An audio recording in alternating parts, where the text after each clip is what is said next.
Good evening. നമുക്ക് start ചെയ്തേക്കാം കേട്ടോ.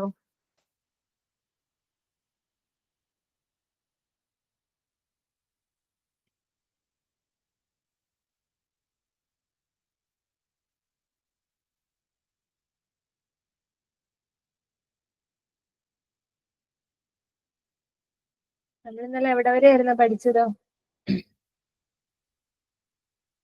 നമ്മൾ ടെസ്റ്റിംഗ് വരെയായിരുന്നു കംപ്ലീറ്റ് ചെയ്തത് അല്ലേ? സോഫ്റ്റ്വെയർ എഞ്ചിനീയറിംഗിലെ ടെസ്റ്റിംഗ് വരെ നമ്മൾ കംപ്ലീറ്റ് ചെയ്തു. ഇനി നമുക്ക് മൂന്നാമത്തെ ബ്ലോക്കാണ് ഉള്ളത്. അപ്പൊ നമുക്ക് ഇനി മോഡൽസ് ആണ് പഠിക്കാൻ വേണ്ടിയിട്ടുള്ളത് കേട്ടോ. സോഫ്റ്റ്വെയർ ഡെവലപ്മെന്റ് മോഡൽസിനെ പറ്റിയാണ് ഇനി നമുക്ക് പഠിക്കാനുള്ളത്.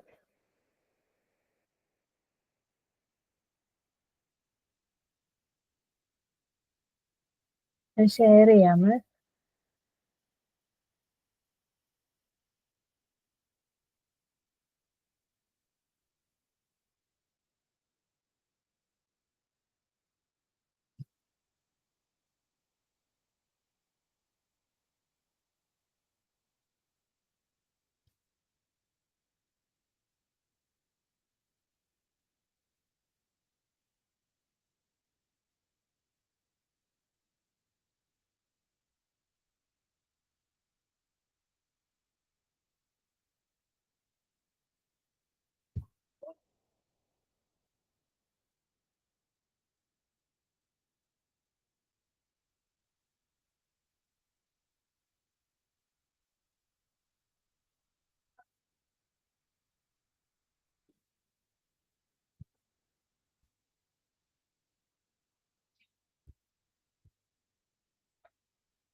ഓക്കെ, അപ്പൊ നമ്മുടെ ബ്ലോക്ക് 3 ആണ് നമുക്ക് ഇനി നോക്കാനുള്ളത്. അപ്പൊ ബ്ലോക്ക് 3 എന്ന് പറയുന്നത് ഇതുണ്ട്, സോഫ്റ്റ്വെയർ എഞ്ചിനീയറിംഗ് കൺസെപ്റ്റ് എന്നാണ് പറയുന്നത് കേട്ടോ. അതായത് നമ്മൾ കഴിഞ്ഞ ഓരോ ബ്ലോക്കിനും എന്താ അതിൻ്റെതായ ഹെഡിങ്ങൾ അതിനകത്ത് എന്നതാണ് പറയുന്നത് എന്നുള്ളത് ഇതേപോലെ ഹെഡിങ് വൈസ് പറയുന്നുണ്ടായിരുന്നു. അപ്പൊ അതേപോലെ ഇതിനകത്ത് വരുന്ന സോഫ്റ്റ്വെയർ എഞ്ചിനീയറിംഗ് കൺസെപ്റ്റിനെ പറ്റിയാണ് ഈ ഒരു ബ്ലോക്കിനകത്ത് പറഞ്ഞിരിക്കുന്നത്. അപ്പൊ ഈ ബ്ലോക്കും ഇമ്പോർട്ടന്റ് ആണ്. മോഡൽസ് ഒക്കെ എല്ലാ തവണയും എക്സാമിന് ചോദിക്കുന്ന ക്വസ്റ്റ്യൻസ് ആണ്. അപ്പം ഇതിനകത്ത് 3 ചാപ്റ്റേഴ്സ് ആണ് വരുന്നത്. ഒന്നെന്ന് പറയുന്നത് സോഫ്റ്റ്വെയർ എഞ്ചിനീയറിംഗ് ആൻഡ് മോഡൽസ്, അതാണ് ഫസ്റ്റ്. പിന്നെ സോഫ്റ്റ്വെയർ പ്രൊജക്ട് മാനേജ്മെന്റ് ഉണ്ട്, പിന്നെ സോഫ്റ്റ്വെയർ എഞ്ചിനീയറിംഗ് ഫണ്ടമെന്റൽസ് ഉണ്ട്. അപ്പൊ ഇങ്ങനെ 3 ചാപ്റ്റേഴ്സ് ആണ് ഇതിനകത്ത് വരുന്നത്. അപ്പൊ നമുക്ക് ആദ്യത്തെ യൂണിറ്റ് നോക്കാം എന്താണെന്നുള്ളത്.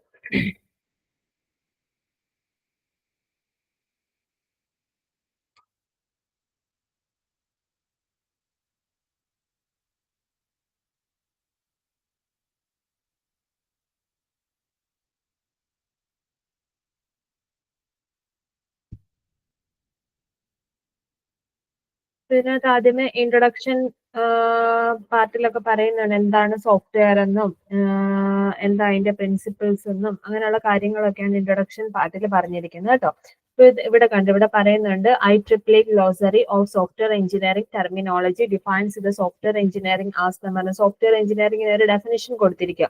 അപ്പോൾ സോഫ്റ്റ്വെയർ എഞ്ചിനീയറിംഗിന്റെ ഡെഫിനിഷൻ കണ്ടോ പറഞ്ഞിരിക്കുന്നത്, application of systematic disciplined quantifiable approach to development operation and maintenance of software, that is the application of engineering to software എന്നാണ് പറഞ്ഞിരിക്കുന്നത്. അപ്പം സോഫ്റ്റ്വെയർ എഞ്ചിനീയറിംഗ് എന്ന് പറഞ്ഞു കഴിഞ്ഞാൽ എന്താണ്, അത് സിസ്റ്റമാറ്റിക് ആയിട്ടുള്ള ഒരു സ്റ്റഡിയാണ്. അത് സിസ്റ്റമാറ്റിക് ആയിട്ട്, കാരണം അതിന് സ്റ്റെപ്പ് ബൈ സ്റ്റെപ്പ് ആയിട്ട് നമ്മൾ സോഫ്റ്റ്വെയർ ഡെവലപ്മെന്റ് ലൈഫ് സൈക്കിൾ എന്നൊക്കെ പറഞ്ഞിട്ട് നമ്മൾ പഠിക്കുന്നുണ്ട്.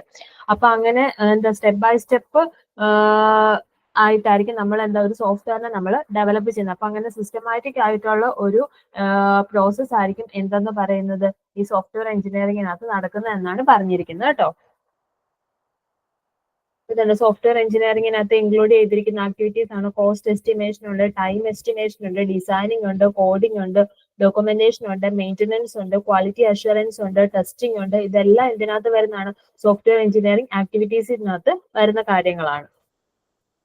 ഇതിനെപ്പറ്റിയൊക്കെ നമുക്ക് ഇതിനകത്ത് ഡീറ്റെയിൽ ആയിട്ട് പഠിക്കാൻ വേണ്ടിയിട്ടുണ്ട് എന്താണെന്നുള്ളത്. അപ്പൊ ആദ്യം എവല്യൂഷൻ ഓഫ് എഞ്ചിനീയറിംഗ് ആണ് പറഞ്ഞിരിക്കുന്നത്.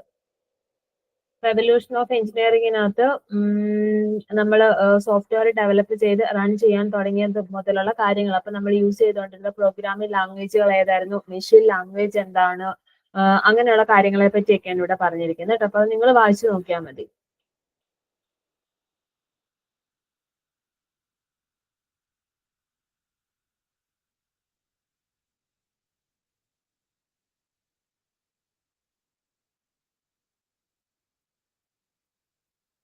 അപ്പൊ ഇവിടെ എന്തൊരു ടേബിൾ തന്നിരിക്കുന്നുണ്ട്, എവല്യൂഷൻ ഓഫ് സോഫ്റ്റ്വെയർ എന്ന് പറഞ്ഞിട്ട്. 1960s ഇൻഫൻസി എന്ന്, അത് ഇവിടെ മെഷീൻ കോഡാണ് യൂസ് ചെയ്തുകൊണ്ടിരുന്നത്. പിന്നെ പ്രൊജക്ട് ഒക്കെ വന്നത് 1970s അപ്പൊ നമ്മൾ ഹൈ ഓർഡർ ലാംഗ്വേജസ് യൂസ് ചെയ്യാൻ വേണ്ടിയിട്ട് തുടങ്ങി.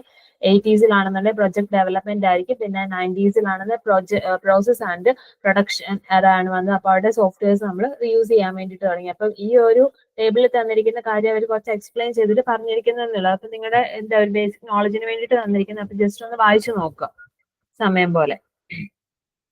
പിന്നെ സോഫ്റ്റ്വെയർ സ്റ്റാൻഡേർഡ്സ് ഒക്കെ നമ്മൾ ഓൾറെഡി കണ്ടായിരുന്നു. SRS IEEE സ്റ്റാൻഡേർഡ് എന്നൊക്കെ പറഞ്ഞിട്ട് നമ്മൾ കണ്ടില്ലായിരുന്നു. അപ്പൊ അതേപോലെ സോഫ്റ്റ്വെയർ എഞ്ചിനീയറിംഗിനകത്ത് നമ്മൾ യൂസ് ചെയ്യുന്ന സ്റ്റാൻഡേർഡ് ഈ IEEE സ്റ്റാൻഡേർഡ് ഒക്കെയാണ്. അപ്പൊ IEEE ഒക്കെ ഫുൾ ഫോം ഒന്ന് ഓർത്തിരുന്നതാണ് കേട്ടോ. അപ്പൊ സോഫ്റ്റ്വെയർ സ്റ്റാൻഡേർഡ് എന്ന് പറയുന്ന ഒന്ന് IEEE വരുന്നുണ്ട്, institute of electrical and electronic engineers ഉണ്ട്. പിന്നെ ANSI വരുന്നുണ്ട്, അതെന്ന് പറഞ്ഞാൽ അമേരിക്കൻ നാഷണൽ സ്റ്റാൻഡേർഡ്സ് ഇൻസ്റ്റിറ്റ്യൂട്ട് ആണ്. പിന്നെ OMG ഒബ്ജക്ട് മാനേജ്മെന്റ് ഗ്രൂപ്പ് ആയിരിക്കും. പിന്നെ കോർബാദ് എന്ന് പറയുന്ന common object request broker architecture ആയിരിക്കും. അപ്പൊ കോമൺ ആയിട്ട് നമ്മൾ ഈ നമ്മുടെ സോഫ്റ്റ്വെയർ എന്ന് പറയുന്നത് പബ്ലിഷ് ചെയ്യുന്നത് ഏത് സ്റ്റാൻഡേർഡിലായിരിക്കും, IEEE സ്റ്റാൻഡേർഡിലായിരിക്കും കേട്ടോ. അപ്പം ഇനി നമുക്കുള്ള സോഫ്റ്റ്വെയർ ഡെവലപ്മെന്റ് മോഡൽ. അപ്പൊ ഇതിനകത്ത് ഇതാണ് ഏറ്റവും ഇമ്പോർട്ടന്റ് ആയിട്ട് വരുന്നത്. ഇവിടെ നോക്കിയിട്ട് അങ്ങോട്ടുള്ള കാര്യങ്ങളെല്ലാം ഇമ്പോർട്ടന്റ് ആണ്. സോഫ്റ്റ്വെയർ ഡെവലപ്മെന്റ് മോഡൽസ് ആണ് ഇവിടെ പറഞ്ഞിരിക്കുന്നത്. അപ്പം software engineering deals with development of software. Hence understanding the basic characteristics of software is essential. Software is different from other engineering product as following base. അപ്പം സോഫ്റ്റ്വെയർ എന്ന് പറയുന്നത് എന്താ, software engineering എന്ന് പറയുമ്പോൾ എന്താണ്, കൺസ്ട്രക്ഷൻ അങ്ങനെയുള്ള കാര്യങ്ങളായിരിക്കും അതിനകത്ത് വരുന്നത്. അപ്പൊ അങ്ങനെ നോക്കുമ്പോൾ എന്ത് ഡിഫറൻസ് ആണ് ഈ എഞ്ചിനീയറിംഗ് എന്ന് പറയുന്ന ആ ഒരു എഞ്ചിനീയറിംഗ് പ്രോഡക്റ്റിനകത്ത് വരുന്നത് എന്നുള്ളതാണ് ഇവിടെ പറഞ്ഞിരിക്കുന്നത് കേട്ടോ. The engineering product once developed cannot be changed. To modification in the product, redesign and remanufacturing is required. In the case of software, ultimately changes to the done in code of any changes to take effect. അപ്പൊ നമുക്ക് സാധാരണ engineering പ്രോഡക്റ്റുകളൊക്കെ നമ്മൾ develop ചെയ്ത് കഴിഞ്ഞ് കഴിഞ്ഞാൽ നമുക്ക് എന്താണ്, അതിനെ ചേഞ്ച് ചെയ്യാൻ വേണ്ടിയിട്ട് നമുക്ക് ഡിഫിക്കൾട്ട് ആയിരിക്കും. ഇവിടെ എന്ന് പറഞ്ഞു കഴിഞ്ഞാൽ നമ്മൾ എന്താണ്, സോഫ്റ്റ്വെയർ ആയിരിക്കും നമ്മൾ ഡെവലപ്പ് ചെയ്യുന്നത്. സോഫ്റ്റ്വെയർ ഡെവലപ്പ് ചെയ്തതുകൊണ്ട് നമുക്ക് എന്നാ ചെയ്യാൻ വേണ്ടിയിട്ട് വരും, നമുക്ക് ഇതിനെ ഇടയ്ക്കൊക്കെ ചേഞ്ച് ചെയ്യണമെന്നുണ്ട്, ചേഞ്ച് ചെയ്യാൻ വേണ്ടി പറ്റും. അതായത് നമ്മൾ അതെല്ലാം കഴിഞ്ഞ് കഴിയുമ്പോൾ എന്തെങ്കിലും മോഡിഫിക്കേഷൻസ് ഒക്കെ ഉണ്ടെന്നുണ്ടെങ്കിൽ നമുക്ക് അങ്ങനെയൊക്കെ ചെയ്യാൻ വേണ്ടിയിട്ട് പറ്റും. The other engineering product are visible, but the software as such is not visible. അപ്പൊ എന്താണ്, നമുക്ക് സോഫ്റ്റ്വെയറിനെ ഇങ്ങനെ കാണാൻ വേണ്ടിയിട്ട് പറ്റുമോ, നമ്മളത് പല ഫോംസ് ആയിട്ടൊക്കെ നമ്മൾ കമ്മ്യൂണിക്കേറ്റ് ചെയ്യുകയാണ് ചെയ്യുന്നത്. ബാക്കിയുള്ളതിനൊക്കെ എന്താണ്, നമുക്ക് ടച്ച് ചെയ്ത് അറിയാൻ വേണ്ടിയിട്ട് പറ്റും എന്നുള്ളതാണ് പറഞ്ഞിരിക്കുന്നത്. So that is why it is said that software is developed but not manufactured. Through like other product, it is the first designed then produced. It is cannot be manufactured automatically on an assembly line like other engineering products. Nowadays, CASE എന്ന് പറഞ്ഞു കഴിഞ്ഞാൽ computer aided software engineering tools are available for software development. അപ്പൊ software ഡെവലപ്മെന്റിന് വേണ്ടിയിട്ട് നമ്മൾ use ചെയ്തിരിക്കുന്ന ഒരു ടൂളിനെയാണ് നമ്മൾ എന്തെന്ന് പറയുന്നത്, കേസ് ടൂൾ എന്ന് നമ്മൾ പറയുന്നത്. When a software does not fail in the traditional sense, the engineering product has wear and tear in the operation. Software can be run any number of times without wear and tear. If the software is considered as failed if it does not operate correctly, it does not provide the required number of features. അപ്പോൾ software fail ആവാനുള്ള condition എന്ന് പറയുന്നത് എപ്പോഴൊക്കെ ആയിരിക്കും, നമ്മളത് correct ആയിട്ട് operate ചെയ്തില്ലെങ്കിലോ അതിനകത്ത് നമ്മൾ കൊടുക്കുന്ന ഇൻപുട്ടുകൾക്കകത്ത് എന്തെങ്കിലും തെറ്റിപ്പോയെങ്കിലും ഒക്കെ ആയിരിക്കും അതിനകത്ത് എറർ വരാനുള്ള, ഫെയിൽ ആവാനുള്ള സാധ്യത, നെറ്റ്വർക്ക് ഇഷ്യൂ ഒക്കെ മൂലമായിരിക്കും. പിന്നെ software product can be perfectly designed but in the sense of software however good the design, it can never 100% error free. Even the best quality software is not completely error free. A software is called good quality software if it performs the required operation even if it has a few errors. അപ്പൊ ഈ engineering പ്രോഡക്റ്റുകളെല്ലാം ഒരിക്കലും എന്താണ് നമുക്ക് perfect ആയിട്ട് design ചെയ്യാൻ പറ്റുമെന്ന് നമുക്ക് പറയത്തില്ല. അവിടെ എന്തെങ്കിലും എന്തായാലും മിസ്റ്റേക്കുകൾ അതിനകത്ത് വരാം. അതുപോലെ തന്നെ സോഫ്റ്റ്വെയറിന്റെ കാര്യത്തിലും ഒരിക്കലും നമുക്ക് എറർ ഫ്രീ ആയിട്ടുള്ള ഒരു സോഫ്റ്റ്വെയർ നമുക്ക് ഡെവലപ്പ് ചെയ്യാൻ വേണ്ടി പറ്റത്തില്ല. അതിനകത്ത് എന്തായിരിക്കും എററുകൾ ഉണ്ടായിരിക്കും എന്നാണ് പറഞ്ഞിരിക്കുന്നത്. അങ്ങനെയാണെങ്കിൽ എന്താ അത് ഗുഡ് സോഫ്റ്റ്വെയർ ആണ് എന്ന് നമുക്ക് പറയാൻ വേണ്ടിയിട്ട് പറ്റത്തുള്ളൂ. പിന്നെ the testing of normal engineering product and software engineering product are one on different parameters. The former it can be full load testing etc. Whereas in the case of software testing means identification of test case in which software may fail. Thus the testing of software means running the software for different input by testing in the presence of errors is identified. അപ്പോൾ നമ്മൾ ഈ സോഫ്റ്റ്വെയറിനകത്ത് എന്ത് perform ചെയ്യുന്നുണ്ട്? Testing നമ്മൾ perform ചെയ്യുന്നുണ്ട്. Testing എന്തിനു വേണ്ടിയിട്ടാണ് perform ചെയ്യുന്നത്? നമ്മുടെ നമ്മൾ SRS പ്രിപ്പയർ ചെയ്യുമ്പോൾ കുറച്ച് റിക്വയർമെന്റുകൾ പറയുന്നുണ്ട്. അപ്പൊ അതിന് കറസ്പോണ്ടിങ് ആണ് നമ്മുടെ സിസ്റ്റം വർക്ക് ചെയ്യുന്നത്. അങ്ങനെയുള്ള കാര്യങ്ങളൊക്കെ ആയിരിക്കും നമ്മൾ അവിടെ ചെക്ക് ചെയ്യുന്നത്. Then unlike the most of the other engineering products, software can be reused. When the management of software development project is highly demanded task since it involves the assessment of the developer's creative skill. The estimation regarding the time and cost of software is standardization of developer's creativity, which can be variable quantity.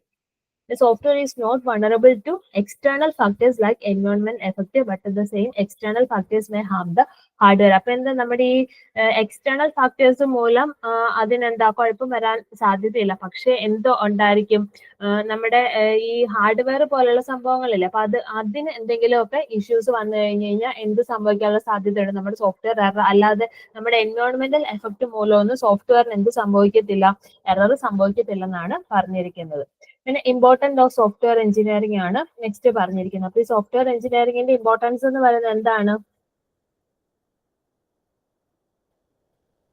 അതായത് ഒരു best ആയിട്ടുള്ള ഒരു software develop ചെയ്യുക, എങ്ങനെ develop ചെയ്യാം എന്നുള്ളതാണ് നമ്മൾ ഈ സോഫ്റ്റ്വെയർ ഡെവലപ്മെന്റ് എഞ്ചിനീയറിംഗ് കൊണ്ട് നമ്മൾ നോക്കുന്നത്. Software development has adopted to systematic approach എന്നത് അഡോപ്റ്റ് ചെയ്തിരിക്കുന്നത്. Software development should not remain an art. Scientific basis for cost, duration, risk, defect etcetera are required for quality assurance. Product quantities and process quantities must be made measurable as far as possible by the developing metrics for them. അപ്പൊ എന്താ ഒരു quality software develop ചെയ്യാൻ വേണ്ടിയിട്ടാണ് അതാണ് ഇതിന്റെ importance എന്ന് പറയുന്നത്. അത് എങ്ങനെ ഒരു ബെസ്റ്റ് സോഫ്റ്റ്വെയർ ഡെവലപ്പ് ചെയ്യാം, ഒരു ബെസ്റ്റ് സോഫ്റ്റ്വെയർ ഡെവലപ്പ് ചെയ്യണം, അതിന് വേണ്ടിയിട്ട് നമ്മൾ യൂസ് ചെയ്യുന്ന ഒരു കൺസെപ്റ്റ്, അതാണ് ഈ സോഫ്റ്റ്വെയർ എഞ്ചിനീയറിംഗിന് ഇമ്പോർട്ടൻസ് എന്ന് പറയുന്നത്. അപ്പൊ അതാണ് ഇവിടെ പറഞ്ഞിരിക്കുന്നത്. അപ്പം അതിന് വേണ്ടിയിട്ട്, അതായത് നമുക്ക് എന്താ നല്ല ബെസ്റ്റ് ക്വാളിറ്റി സോഫ്റ്റ്വെയർ ഒക്കെ ഡെവലപ്പ് ചെയ്യണമെന്നുണ്ടെങ്കിൽ നമ്മൾ അതിന് വേണ്ടിയിട്ട് പല ഡിഫറെന്റ് മോഡൽസ് നമ്മൾ യൂസ് ചെയ്യുന്നുണ്ട്, ഡെവലപ്മെന്റ് മോഡൽസ്. പിന്നെ നെക്സ്റ്റ് അതിനെ പറ്റിയാണ് പറഞ്ഞിരിക്കുന്നത്. വേരിയസ് ഡെവലപ്മെന്റ് മോഡൽസ് ഏതൊക്കെയാണെന്നുള്ളതാണ് പറഞ്ഞിരിക്കുന്നത്.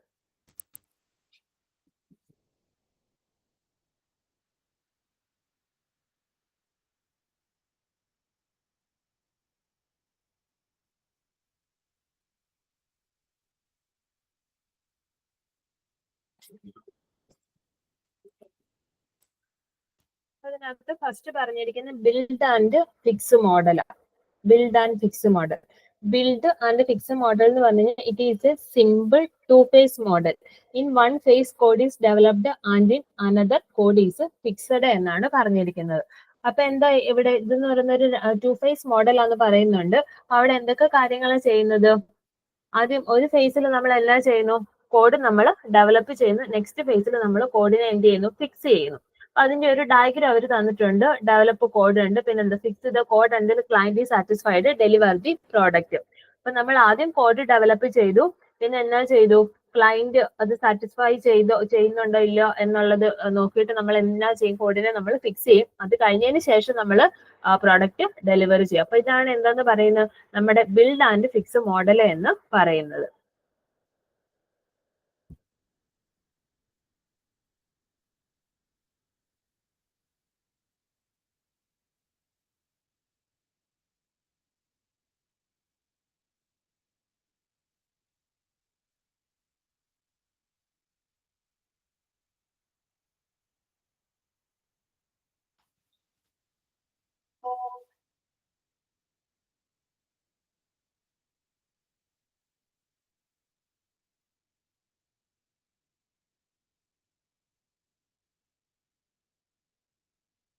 അപ്പൊ നമുക്ക് ഈ ബിൽഡ് ആൻഡ് ഫിക്സ് മോഡൽ എന്ന് പറയുന്നത് യൂസ് ചെയ്യാൻ പറ്റുന്ന ചെറിയ പ്രൊജക്റ്റിലൊക്കെ ആയിരിക്കും നമുക്ക് ഇത് യൂസ് ചെയ്യാൻ വേണ്ടിയിട്ട് പറ്റുക കേട്ടോ. കാരണം എന്താ, അത് അത്ര നല്ല മോഡലാണെന്ന് നമുക്ക് പറയാൻ വേണ്ടിയിട്ട് പറ്റത്തില്ല. കാരണം ഇത് 2 phase മോഡലാണ്. നമ്മൾ കോഡ് ക്രിയേറ്റ് ചെയ്തു പിന്നെ അത് ഫിക്സ് ചെയ്തു, ആ ഒരു രീതിക്ക് പോകുന്നത് കൊണ്ട്.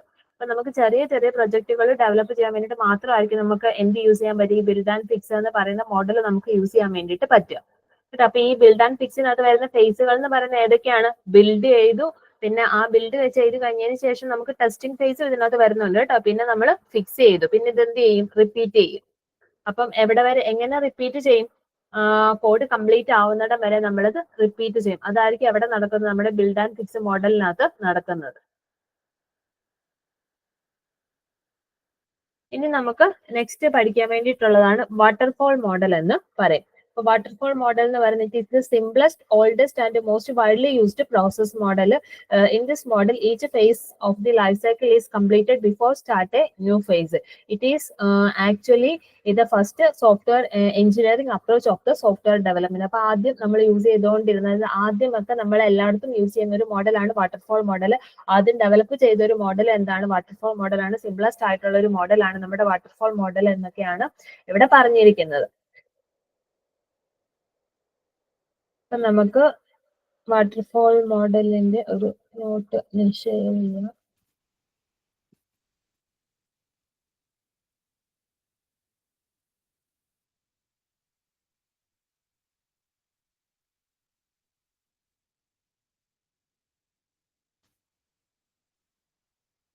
ഇതുണ്ട് വാട്ടർഫോൾ മോഡൽ. വാട്ടർഫോൾ മോഡൽ എന്ന് പറയുന്നത് നമ്മൾ ഫസ്റ്റ് യൂസ് ചെയ്യുന്ന മോഡലാണ്. ഇതിനെ നമ്മൾ linear sequential life cycle model എന്ന് നമ്മൾ ഇതിനെ പറയും. കാരണം നമ്മളിപ്പോ ആ ടെക്സ്റ്റിനകത്ത് കണ്ടപ്പോൾ കണ്ടു, ഓരോ ലെവലും കംപ്ലീറ്റ് ചെയ്തിട്ടായിരിക്കും അത് മുന്നോട്ട് പോകുന്നത്. അതിന് പുറകോട്ട് അത് വരുന്നില്ല. അതുകൊണ്ട് തന്നെയാണ് ഇതിനെ നമ്മൾ എന്നാന്ന് പറയുന്നത്, ലീനിയർ സീക്വൻഷ്യൽ മോഡൽ എന്ന് പറയുന്നത്. പിന്നെ it is the very simple to understand and use. In a waterfall model, each phase must be completed before the next phase can begin, and there is no overlapping in this phase. അപ്പൊ ഇവിടെ എങ്ങനെയായിരിക്കും നടക്കുന്ന waterfall മോഡലിനകത്ത്? ഓരോ ഫേസും complete ചെയ്തതിന് ശേഷം മാത്രമേ next ഫേസിലേക്ക് അത് പോവത്തുള്ളൂ. അപ്പം അങ്ങനെയായിരിക്കും എന്തെന്ന് പറയുന്നത്, നമ്മുടെ ഈ വാട്ടർഫോൾ മോഡൽ എന്ന് പറയുന്നത് നടക്കുന്നത്. അതുകൊണ്ടാണ് ഇതിനെ എന്തെന്ന് വിളിക്കുന്നത്, linear sequential life cycle model എന്ന് വിളിക്കാനുള്ള റീസണും കേട്ടോ. അപ്പം ഇതിനകത്ത് ഫേസുകൾ ഉണ്ട്. അതായത് ഈ ഫേസസ് എന്ന് പറയുന്നത് എന്താണ്? സോഫ്റ്റ്വെയർ ഡെവലപ്മെന്റ് ലൈഫ് സൈക്കിൾ എന്ന് പറഞ്ഞിട്ട് നമുക്ക് പഠിക്കാനുണ്ട്. ഇനി മുൻപോട്ട് നമുക്ക് തരുന്നുണ്ട് സോഫ്റ്റ്വെയർ ഡെവലപ്മെന്റ് ലൈഫ് സൈക്കിൾ എന്ന് പറഞ്ഞിട്ട്. അപ്പൊ സോഫ്റ്റ്വെയർ ഡെവലപ്മെന്റ് ലൈഫ് സൈക്കിൾ എന്ന് പറയുന്നത് is a structured process that used to design, develop and test the good quality software. നമ്മളിപ്പോ ഇൻട്രൊഡക്ഷൻ പാർട്ടിൽ കണ്ടായിരുന്നു, SDLC എന്ന് നമ്മൾ പറയും. അപ്പൊ SDLC സ്റ്റെപ്സ് ആണ് അതിനകത്ത് വന്നിരിക്കുന്നത്. Step by step process, software ഡെവലപ്മെന്റിന്റെ സ്റ്റെപ്പ് ബൈ സ്റ്റെപ്പ് പ്രോസസ് ആണ് നമ്മൾ അവിടെ കണ്ടത്. അപ്പൊ അത് ഓരോന്നും എന്താണെന്ന് ഇനി നമുക്ക് പഠിക്കാൻ വേണ്ടിയിട്ട് വരുന്നുണ്ട് കേട്ടോ. നമ്മളൊരു സോഫ്റ്റ്വെയർ ഡെവലപ്പ് ചെയ്യുമ്പോൾ നമ്മൾ എന്തൊക്കെ കാര്യങ്ങളാണ് ചെയ്യേണ്ടത്, അല്ലെങ്കിൽ നമ്മൾ എന്തൊക്കെ കാര്യങ്ങളാണ് ശ്രദ്ധിക്കേണ്ടത് എന്നുള്ളതാണ് ഈ സോഫ്റ്റ്വെയർ ഡെവലപ്മെന്റ് ലൈഫ് സൈക്കിളിനകത്ത് പറഞ്ഞിരിക്കുന്നത്. അപ്പൊ നമ്മൾ ഒരു സോഫ്റ്റ്വെയർ ഡെവലപ്പ് ചെയ്യുമ്പോൾ നേരെ ഒരു സോഫ്റ്റ്വെയർ ഡെവലപ്പ് ചെയ്യുകയാണോ ചെയ്യുന്നത്? നമ്മൾ എന്തൊക്കെ കാര്യങ്ങൾ അതിനകത്ത് ചെയ്യുന്നുണ്ട്? നമ്മൾ റിക്വയർമെന്റ് കളക്ട് ചെയ്യുന്നുണ്ട്. അതായത് നമുക്ക് എങ്ങനെയുള്ള സോഫ്റ്റ്വെയർ ആണ് ഡെവലപ്പ് ചെയ്യേണ്ടത് എന്നുള്ള പ്ലാനിങ് കാര്യങ്ങളൊക്കെ ചെയ്ത് കഴിഞ്ഞതിന് ശേഷം നമ്മൾ എന്താണ്, റിക്വയർമെന്റ് അനാലിസിസ്. ഈ കൂട്ടത്തിൽ തന്നെ ചിലയിടത്തൊക്കെ നമുക്ക് പ്ലാനിങ് ആൻഡ് റിക്വയർമെന്റ് അനാലിസിസ് എന്നൊക്കെ പറഞ്ഞിട്ടായിരിക്കും കാണുക. അപ്പൊ എന്താണ്, പ്ലാൻ ചെയ്തു, എന്നിട്ട് അതിന് കറസ്പോണ്ടിങ് എന്ത് നമ്മൾ കളക്ട് ചെയ്തു, റിക്വയർമെന്റ്, ആ പ്രോജക്റ്റ് ചെയ്യാൻ വേണ്ടിയിട്ടുള്ള റിക്വയർമെന്റുകൾ നമ്മൾ കളക്ട് ചെയ്തു.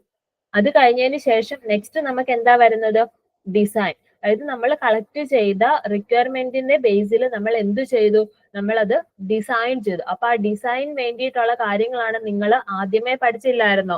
അതായത് DFT പഠിച്ചു, ER പഠിച്ചു, UML പഠിച്ചു, യൂസ് കേസ് ഡയഗ്രാംസ് ഒക്കെ പഠിച്ചില്ലായിരുന്നോ? ഈ കാര്യങ്ങളെല്ലാം നമ്മൾ എവിടെ അപ്ലൈ ചെയ്യും? ഡിസൈൻ. അതായത് ഒരു സോഫ്റ്റ്വെയറിന്റെ ഡിസൈൻ മെത്തേഡ്സ് ആണ് അതൊക്കെ. അപ്പൊ ഡിസൈൻ കഴിഞ്ഞു. ഇനി നമ്മൾ ഡിസൈൻ ചെയ്തതിന് ശേഷം അതിന്റെ ബേസിൽ, അതായത് ഡിസൈനും കൊണ്ട് ഉദ്ദേശിക്കുന്നത് എന്താണ്, നമ്മുടെ പ്രൊജക്ടിന്റെ ഫ്ലോ എങ്ങനെയാണെന്നുള്ളതാണ് അവിടെ നമ്മൾ വരച്ചു വെക്കുന്നത്, ഡിസൈൻ ചെയ്തിട്ട് വെക്കുന്നത്. നെക്സ്റ്റ് നമ്മൾ എന്തിലേക്ക് കടന്നു? കോഡിങ്ങിലേക്ക് കടന്നു. കോഡിങ് കംപ്ലീറ്റ് ചെയ്ത് കഴിഞ്ഞതിന് ശേഷം എന്തിലേക്കായിരിക്കും കടക്കണം?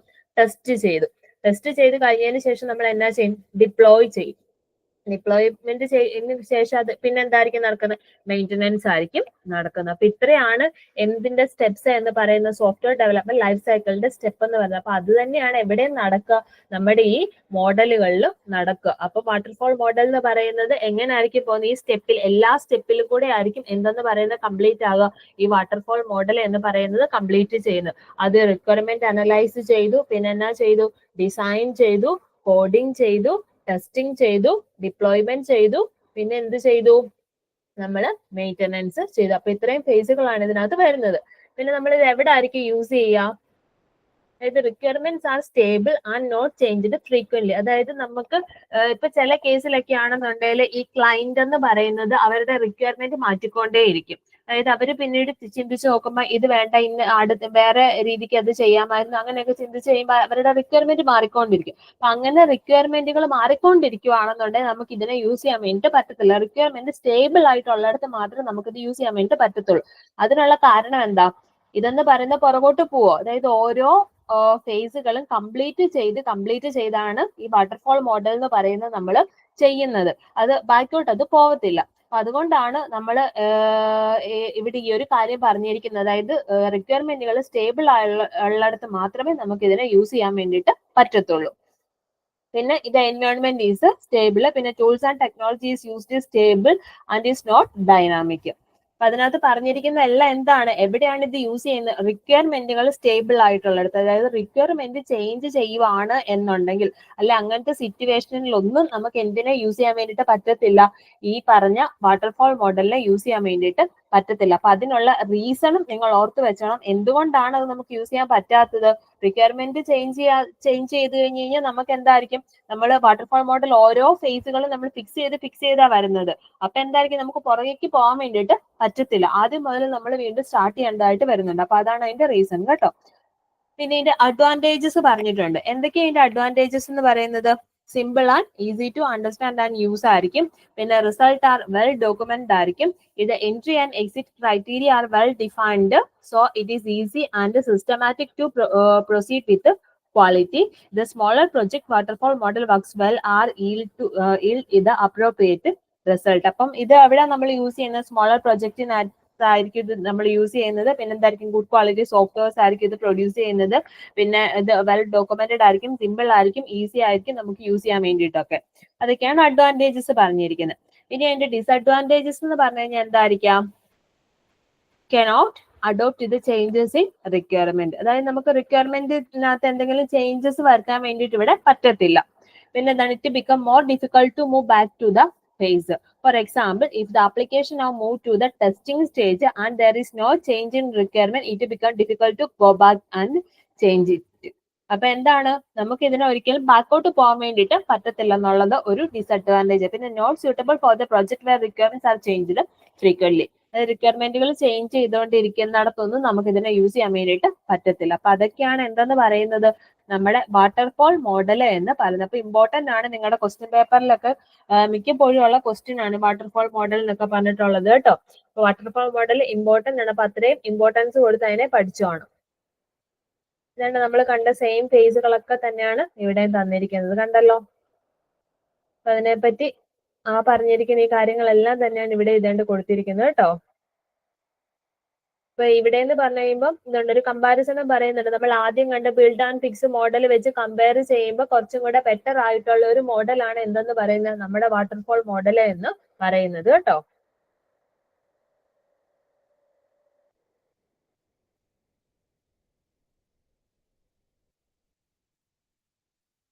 ഇനി നമുക്ക് നെക്സ്റ്റ് വരുന്നതാണ് ഐട്രേറ്റീവ് മോഡൽ എന്ന് പറയുന്നത്. അപ്പൊ ഐട്രേറ്റീവ് മോഡൽ എന്ന് പറഞ്ഞു കഴിഞ്ഞാൽ എന്തായിരിക്കാം,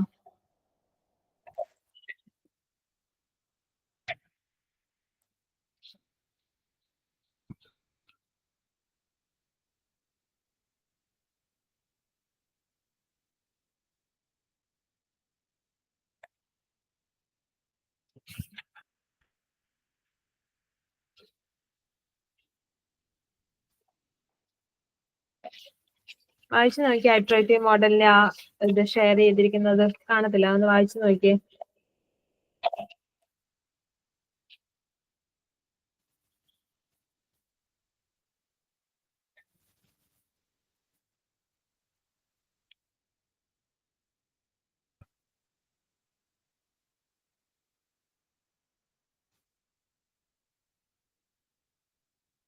എന്തോ ഐട്രേറ്റീവ് എന്ന് പറഞ്ഞു കഴിഞ്ഞാൽ ഐട്രേറ്റീവിന്റെ മീനിങ് എന്തായിരിക്കാം?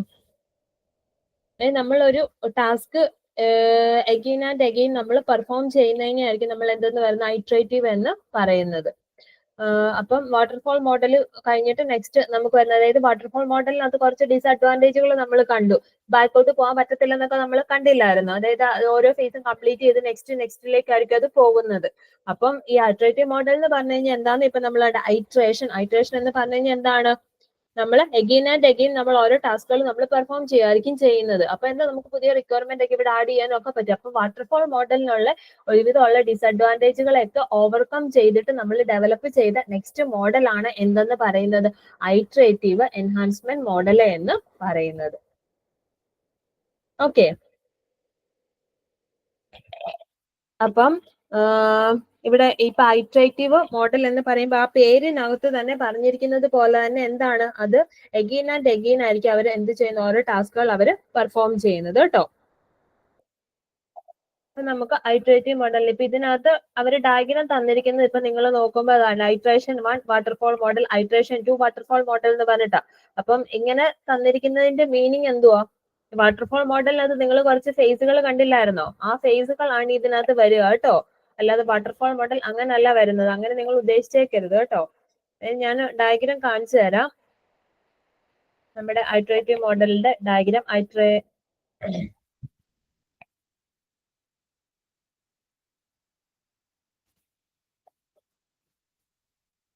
കണ്ടോ? നമ്മൾ തൊട്ട് മുന്നേ കണ്ട ആ ഡയഗ്രാം തന്നെ ഇവിടെ വരുന്നത്. അതായത് ഇത് ഐട്രേഷൻ 1, ഐട്രേഷൻ 2, ഐട്രേഷൻ 3 ഇങ്ങനെ ഇത് റിപ്പീറ്റ് ചെയ്തുകൊണ്ടേയിരിക്കും ഓരോ ഫേസിലും ഈ ഐട്രേറ്റീവ് മോഡലിനകത്ത്. അപ്പൊ ഇവിടെ നോക്കിയാൽ റിക്വയർമെന്റ് ഉണ്ട്, അനാലിസിസ് ഉണ്ട്, ഡിസൈൻ ഉണ്ട്, ടെസ്റ്റിംഗ് ഉണ്ട്, ഇംപ്ലിമെന്റേഷൻ ഉണ്ട്, റിവ്യൂ ഉണ്ട്.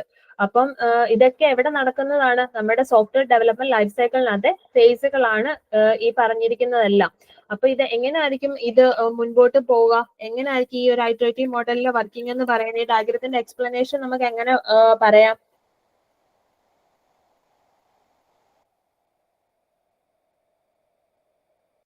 ഇവിടെ ഇപ്പൊ ആദ്യം നോക്കിയ റിക്വയർമെന്റ് നമ്മൾ കളക്ട് ചെയ്തു, അതിനെ അനലൈസ് ചെയ്തു, അത് ഡിസൈൻ ചെയ്തു, അതിനെ ടെസ്റ്റ് ചെയ്തു, ഇംപ്ലിമെന്റ് ചെയ്തു, റിവ്യൂ ചെയ്തു.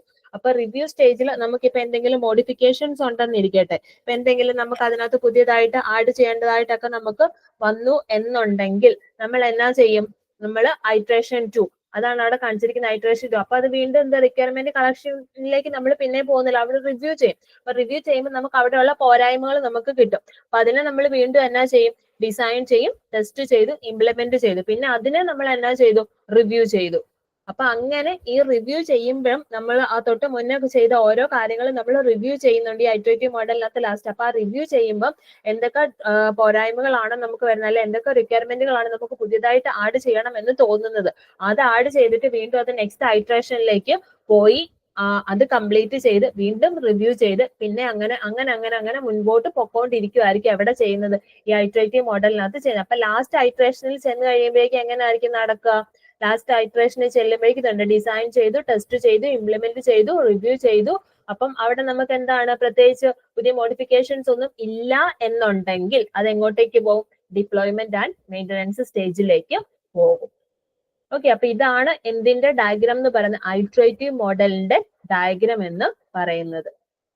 ഓക്കെ, അപ്പൊ അവിടെ തന്നിരിക്കുന്ന നിങ്ങളുടെ അപ്പൊ ഈ ഡയഗ്രാം വേണം എക്സാമിന് ചോദിക്കുകയാണെന്നുണ്ടെങ്കിൽ ഈ ഡയഗ്രാം എക്സ്പ്ലനേഷൻ വേണം നിങ്ങൾ കൊടുക്കാൻ വേണ്ടിയിട്ട് കേട്ടോ. അപ്പൊ ഇതുകൊണ്ട് അതിന്റെ എക്സ്പ്ലനേഷൻ സൈഡിൽ കൊടുത്തിട്ടുണ്ട്. SDLC cycle start. ആദ്യം എന്താണ് SDLC സൈക്കിൾ സ്റ്റാർട്ട് ആണ്. SDLC സൈക്കിൾ എന്ന് പറഞ്ഞു കഴിയുമ്പോൾ ഞാൻ പറഞ്ഞു സോഫ്റ്റ്വെയർ ഡെവലപ്മെന്റ് ലൈഫ് സൈക്കിൾ ആണ്. ആ സോഫ്റ്റ്വെയർ ഡെവലപ്മെന്റ് ലൈഫ് സൈക്കിളിന്റെ ഫസ്റ്റ് ഫേസ് എന്ന് പറയുന്നത് റിക്വയർമെന്റ് അനാലിസിസ് ആണ്. അപ്പൊ സൈക്കിൾ സ്റ്റാർട്ട് ചെയ്തു. അപ്പൊ സ്റ്റാർട്ട് ചെയ്യുന്ന എവിടെ നിന്നാണ്? റിക്വയർമെന്റ് ആൻഡ് അനാലിസിസിൽ നിന്നാണ്. അത് കഴിഞ്ഞിട്ട് പിന്നെ എന്തായിരിക്കും? പിന്നെ നമ്മൾ അത് സോഫ്റ്റ്വെയർ, അതായത് റിക്വയർമെന്റ് അനാലിസിസ് നമ്മൾ സ്റ്റാർട്ട് ചെയ്തു, റിവ്യൂ സ്റ്റേജിലേക്ക് ചെന്നു. അപ്പൊ എന്തായിരിക്കും? നമുക്ക് ഫസ്റ്റ് വേർഷൻ ഓഫ് സോഫ്റ്റ്വെയർ നമ്മൾ ഡെവലപ്പ് ചെയ്തു. ഇനി എന്തെങ്കിലും പുതിയ കാര്യങ്ങൾ നമുക്ക് ക്രിയേറ്റ് ചെയ്യണം എന്നുണ്ടെങ്കിൽ ഇപ്പൊ വേർഷൻ ചേഞ്ച് അങ്ങനെയുള്ള കാര്യങ്ങളൊക്കെ ചിലപ്പോൾ നമുക്ക് വരുമെന്നിരിക്കട്ടെ, സോഫ്റ്റ്വെയർ അല്ലേ. അപ്പൊ നമുക്ക് എപ്പോഴും എന്തായാലും പുതിയ പുതിയ ന്യൂ വേർഷൻസ് ഒക്കെ വരും. അപ്പൊ അങ്ങനെ വരുമ്പോഴേക്കും നമുക്ക് എന്താണ് നെക്സ്റ്റ് ഐട്രേഷനിലേക്ക് പോകും. അപ്പൊ അതിനെ വേണ്ടി ഡിസൈൻ ചെയ്ത് ടെസ്റ്റ് ചെയ്ത് പോയി. അപ്പൊ അങ്ങനെ പുതിയ പുതിയ കാര്യങ്ങൾ നമ്മൾ ആഡ് ഓൺ ചെയ്യുമായിരിക്കും എവിടെ ചെയ്യുന്നത്? നമ്മുടെ ഈ ഐട്രേറ്റീവ് മോഡലിൽ നമ്മൾ ചെയ്യുന്നത്. ഇറ്ററേറ്റീവ് മോഡലിൽ നമുക്ക് എക്സാമ്പിൾ ആയിട്ട് നമ്മുടെ വാട്സപ്പിനകത്തൊക്കെ ഇടയ്ക്കിടയ്ക്ക് പുതിയ ഫീച്ചേഴ്സുകളൊക്കെ ആഡ് ചെയ്ത് വരത്തില്ല. അപ്പൊ നേരത്തെ നമുക്ക് ഇപ്പൊ സ്റ്റാറ്റസ് ഒക്കെ നമുക്ക് ലൈക്ക് ചെയ്യാനൊക്കെ പറ്റത്തില്ല. അപ്പൊ അതൊക്കെ നമുക്ക് ഏത് മോഡൽ യൂസ് ചെയ്യാൻ വേണ്ടിയിട്ട് പറ്റി ഇറ്ററേറ്റീവ് മോഡൽ യൂസ് ചെയ്തിട്ടാണെങ്കിൽ ഈ പറഞ്ഞ കാര്യങ്ങളൊക്കെ, അതായത് ഓരോ ആപ്ലിക്കേഷനിൽ പുതിയ പുതിയ ഫീച്ചേഴ്സ് നമുക്ക് ആഡ് ചെയ്യണമെന്നുണ്ടെങ്കിൽ അതിന് കറസ്പോണ്ടിങ് ആയിട്ടുള്ള എന്ത് യൂസ് ചെയ്യണം, നമ്മൾ മോഡൽസ് യൂസ് ചെയ്യണം. അപ്പൊ ഈ വാട്ടർഫോൾ മോഡലൊക്കെ ഈ ഇറ്ററേറ്റീവ് മോഡലൊക്കെ നമ്മുടെ വാട്സപ്പിനൊക്കെ എക്സാമ്പിൾ ആയിട്ട് നമുക്ക് പറയാൻ വേണ്ടിയിട്ട് പറ്റും. അതേസമയം വാട്ടർഫോൾ മോഡൽ യൂസ് ചെയ്യുകയാണെന്നുണ്ടെങ്കിൽ പുതിയ ഫീച്ചേഴ്സ് നമുക്ക് ആഡ് ചെയ്ത് കൊടുക്കാൻ വേണ്ടിയിട്ട് പറ്റത്തില്ല. കാരണം നമുക്ക് എന്താണ്, ബാക്കോട്ട് നമുക്ക് മൂവ് ചെയ്യാൻ വേണ്ടിയിട്ട് പറ്റത്തില്ല. ഇവിടെയാണെന്നുണ്ടെങ്കിൽ എന്താണ്, പുതിയ ഫീച്ചേഴ്സ് നമ്മൾ റിവ്യൂ ചെയ്ത് വീണ്ടും ആഡ് ഓൺ ചെയ്ത് നമുക്ക് ഓരോ ഐറ്ററേഷൻ വൈസ് നമുക്കത് ചെയ്യാൻ വേണ്ടിയിട്ട് പറ്റും. അതാണ് നമ്മുടെ ഇറ്ററേറ്റീവ് മോഡലിനകത്ത് നടക്കുന്നത് കേട്ടോ. ഈ ഡയഗ്രം വേണം നിങ്ങൾ ഇറ്ററേറ്റീവ് മോഡൽ ചോദിച്ചു കഴിഞ്ഞാൽ വരയ്ക്കാൻ വേണ്ടിയിട്ട്. അപ്പൊ ഇതിന്റെ ഇറ്ററേറ്റീവ് മോഡലിന്റെ ഇൻട്രൊഡക്ഷൻ പാർട്ടിനകത്ത് iterative model is a software development approach that involves breaking a project into small manageable iteration. Each iteration is a self-contained mini project that result in working version of the software. The development team then use feedback from stakeholders to refine and improve the product in subsequent iteration. This process continues until the final product meet the desired requirement. അപ്പൊ ഇത് എങ്ങനെയാണെന്ന് പറഞ്ഞിരിക്കുന്നത്, software ഡെവലപ്മെന്റിനകത്ത് നമ്മൾ larger പ്രോജക്റ്റിനെയൊക്കെ നമ്മൾ ചെറിയ പ്രൊജക്റ്റുകളായിട്ട് അല്ലെങ്കിൽ മൊഡ്യൂളുകളായിട്ട് divide ചെയ്തിട്ടാണ് ചെയ്യുന്നത് നമ്മൾ പറഞ്ഞു. ഈ ഇറ്ററേറ്റീവ് മോഡലിനകത്ത് ഫസ്റ്റ് ഐറ്ററേഷനകത്ത് നമ്മൾ എന്ത് കംപ്ലീറ്റ് ചെയ്യുന്നുണ്ട്, നമ്മൾ ഒരു വർക്കിംഗ് സോഫ്റ്റ്വെയർ നമ്മൾ ക്രിയേറ്റ് ചെയ്യുന്നുണ്ട്. അതിനെ നമ്മൾ എന്ത് ചെയ്യുന്നു, ആ വർക്കിംഗ് സോഫ്റ്റ്വെയർ നമ്മൾ ആർക്ക് യൂസ് ചെയ്യാൻ വേണ്ടിയിട്ട് കൊടുക്കുന്നു, സ്റ്റേക്ക് ഹോൾഡേഴ്സിന്, ക്ലയന്റിന് നമ്മളത് യൂസ് ചെയ്യാൻ വേണ്ടിയിട്ട് കൊടുക്കുന്നു. അപ്പൊ നമുക്ക് എന്നാ കിട്ടും, അവരുടെ കയ്യിൽ നിന്നുള്ള ഫീഡ്ബാക്ക് കിട്ടും. അതിന്റെ ബേസിൽ നമ്മൾ വീണ്ടും എന്താണ് നെക്സ്റ്റ് ഐറ്ററേഷനിൽ ആ ഫീഡ്ബാക്കിന്റെ ബേസിൽ നമ്മൾ അതിനെ വീണ്ടും റീഡിഫൈൻ ചെയ്ത് ഇംപ്രൂവ് ചെയ്തിട്ടായിരിക്കും നമ്മളത് ചെയ്യുക. അപ്പൊ അതിനെയാണ് നമ്മൾ എന്തെന്ന് പറയുന്നത്, ഇറ്ററേറ്റീവ് മോഡൽ എന്ന് പറയുക.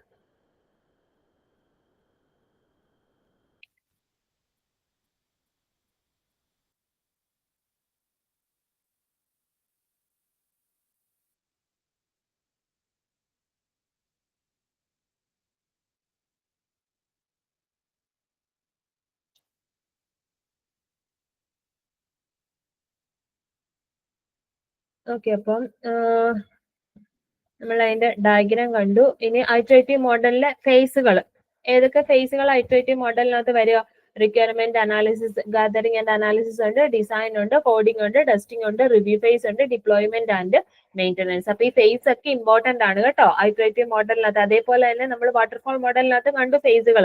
അതേപോലെ ഇറ്ററേറ്റീവ് മോഡലിനകത്ത് നമുക്ക് എക്സ്ട്രാ വരുന്ന ഒരു ഫേസ് ആണ് റിവ്യൂ ചെയ്യാന്ന് പറയുന്നത്. അതായത് നമ്മളൊരു സോഫ്റ്റ്വെയർ ലാസ്റ്റ് വരെ ചെന്നിട്ട് റിവ്യൂ ചെയ്യുന്നുണ്ട്. റിവ്യൂ ചെയ്തിട്ട് അതിനകത്ത് നമുക്ക് കിട്ടുന്ന ആ റിവ്യൂവിനകത്ത് ഇപ്പൊ നമുക്ക് വേർഷൻ ചേഞ്ചോ അങ്ങനെ എന്താണോ നമുക്ക് വരിക, ആ അപ്ഡേഷൻ ആയിരിക്കും നമ്മൾ നെക്സ്റ്റ് ഐറ്ററേഷനിൽ നമ്മൾ ചെയ്യുക. അപ്പൊ റിവ്യൂ എന്ന് പറയുന്ന ഒരു ഫേസും കൂടെ എവിടെ വരുന്നുണ്ട്, നമ്മുടെ ഇറ്ററേറ്റീവ് മോഡലിനുള്ളിൽ വരുന്നുണ്ട്. പിന്നെ ഇറ്ററേറ്റീവ് മോഡൽ എന്ന് പറയുന്നത് നമ്മൾ യൂസ് ചെയ്യുന്ന എവിടൊക്കെയാണെന്നുള്ളതാണ് പറഞ്ഞിരിക്കുന്നത്. അതായത് when the requirements of the complete system are clearly defined and understood, പിന്നെ when large applicationൽ, പിന്നെ അതേപോലെ തന്നെ when the requirement changes in future, പിന്നെ major requirements are defined while some functionalities are requested enhancement involved with the process of development process, when new technology is being used and being learned by development team while they are working on the project. അപ്പം ഇത് നമ്മൾ എവിടേക്കായിരിക്കും use ചെയ്യുക, large software ആപ്ലിക്കേഷൻസിൽ, അതേപോലെ തന്നെ റിക്വയർമെന്റുകൾ ഫ്യൂച്ചറിൽ change ആകും, അങ്ങനെയുള്ളിടത്തും ഒക്കെ ആയിരിക്കും നമ്മൾ എന്തിനെ യൂസ് ചെയ്യുക, നമ്മുടെ ഈ ഇറ്ററേറ്റീവ് മോഡലിനെ നമ്മൾ യൂസ് ചെയ്യുക.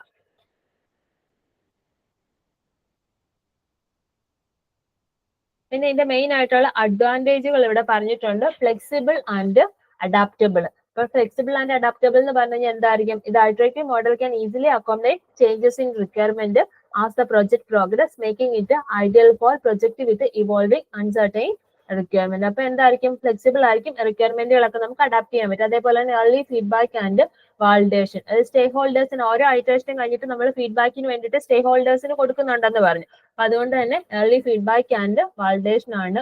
പിന്നെ റിസ്ക് റിഡക്ഷൻ, റിസ്ക് കുറവല്ലേ, കാരണം എന്താണ്, നമ്മൾ ഓരോ ഐറ്ററേഷനിലും ഇത് ചെക്ക് ചെയ്തിട്ടാണ് പോകുന്നത്, അതുകൊണ്ട്. പിന്നെ ഈസിയർ പ്രൊജക്ട് മാനേജ്മെന്റ് ആയിരിക്കും, അതേപോലെ തന്നെ ഇംപ്രൂവ്ഡ് ക്വാളിറ്റി.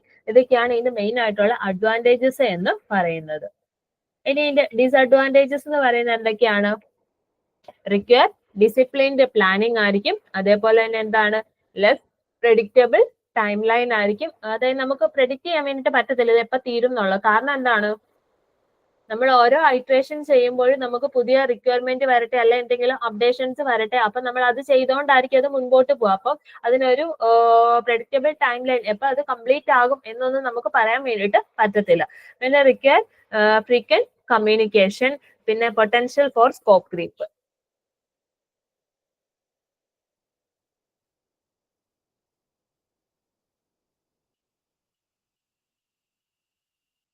ഇതൊക്കെയാണ് അതിന്റെ ഡിസഡ്വാൻറ്റേജസ് വരുന്നത്. അപ്പം അതാണ് നമ്മുടെ ഐട്രേറ്റീവ് മോഡൽ എന്ന് പറയുന്നത് കേട്ടോ. അതാണ് ഇവിടെ നമ്മുടെ ഐട്രേറ്റീവ് മോഡലിനെ പറ്റി അവര് വേണ്ടി തന്നിരിക്കുന്നത് ഇത് തന്നെയാണ്. ഇനി നമുക്ക് നെക്സ്റ്റ് വരുന്ന മോഡൽ എന്ന് പറയുന്നത് പ്രോട്ടോടൈപ്പിംഗ് മോഡലാണ്.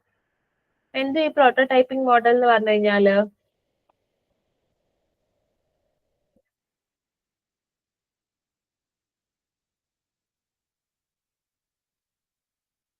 വായിച്ചു നോക്കിയ പ്രോട്ടോടൈപ്പിംഗ് മോഡലിനെ പറ്റി.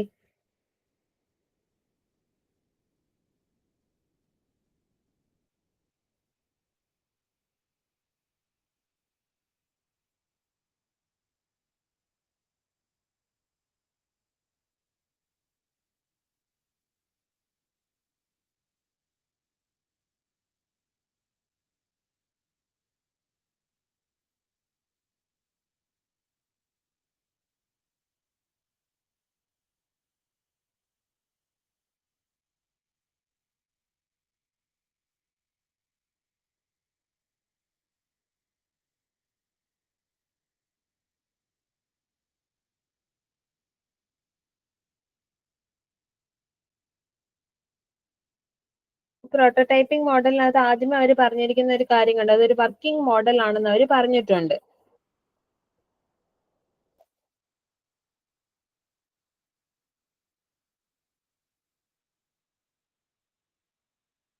എന്ന് പറഞ്ഞു കഴിഞ്ഞാൽ എന്തായിരിക്കാം? അതായത് നമ്മുടെ ഒരു സിസ്റ്റത്തിന്റെ ഡമ്മി മോഡൽ ആയിരിക്കും എന്തെന്ന് പറയുന്നത് പ്രോട്ടോടൈപ്പിംഗ് എന്ന് പറയുന്നത് കേട്ടോ. അതാ ഇവിടെ പറഞ്ഞിരിക്കുന്നത്, in this model a working model of actual software is developed initially. ഇത് prototype is just like a sample software having lesser functional capabilities and low reliability and it does not undergo through the rigorous testing phase. Developing a working prototype in the first phase overcome the disadvantages of the waterfall model, where reporting about serious errors is possible only after the completion of software development.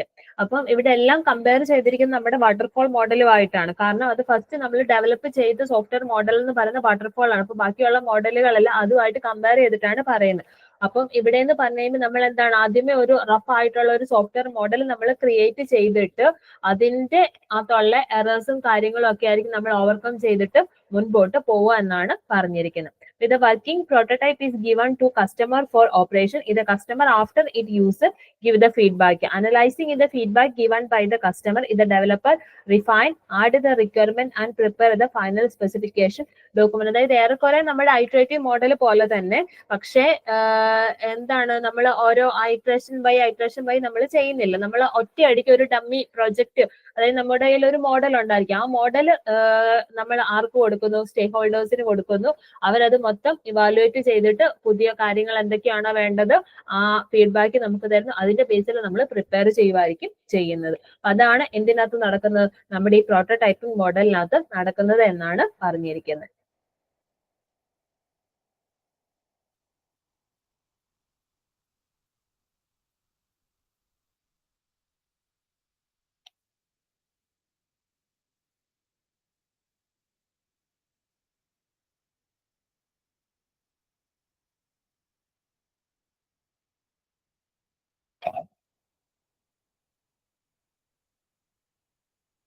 ഇതിന്റെ prototyping മോഡലിനെയും കൂടെ not ഈ share ചെയ്തിരിക്കുന്ന ഈ not ഒന്ന് നോക്കിക്കോ. Prototyping model require that before carrying out the development of actual software, a working prototype of a system should be built. A prototype is a toy implementation of the system.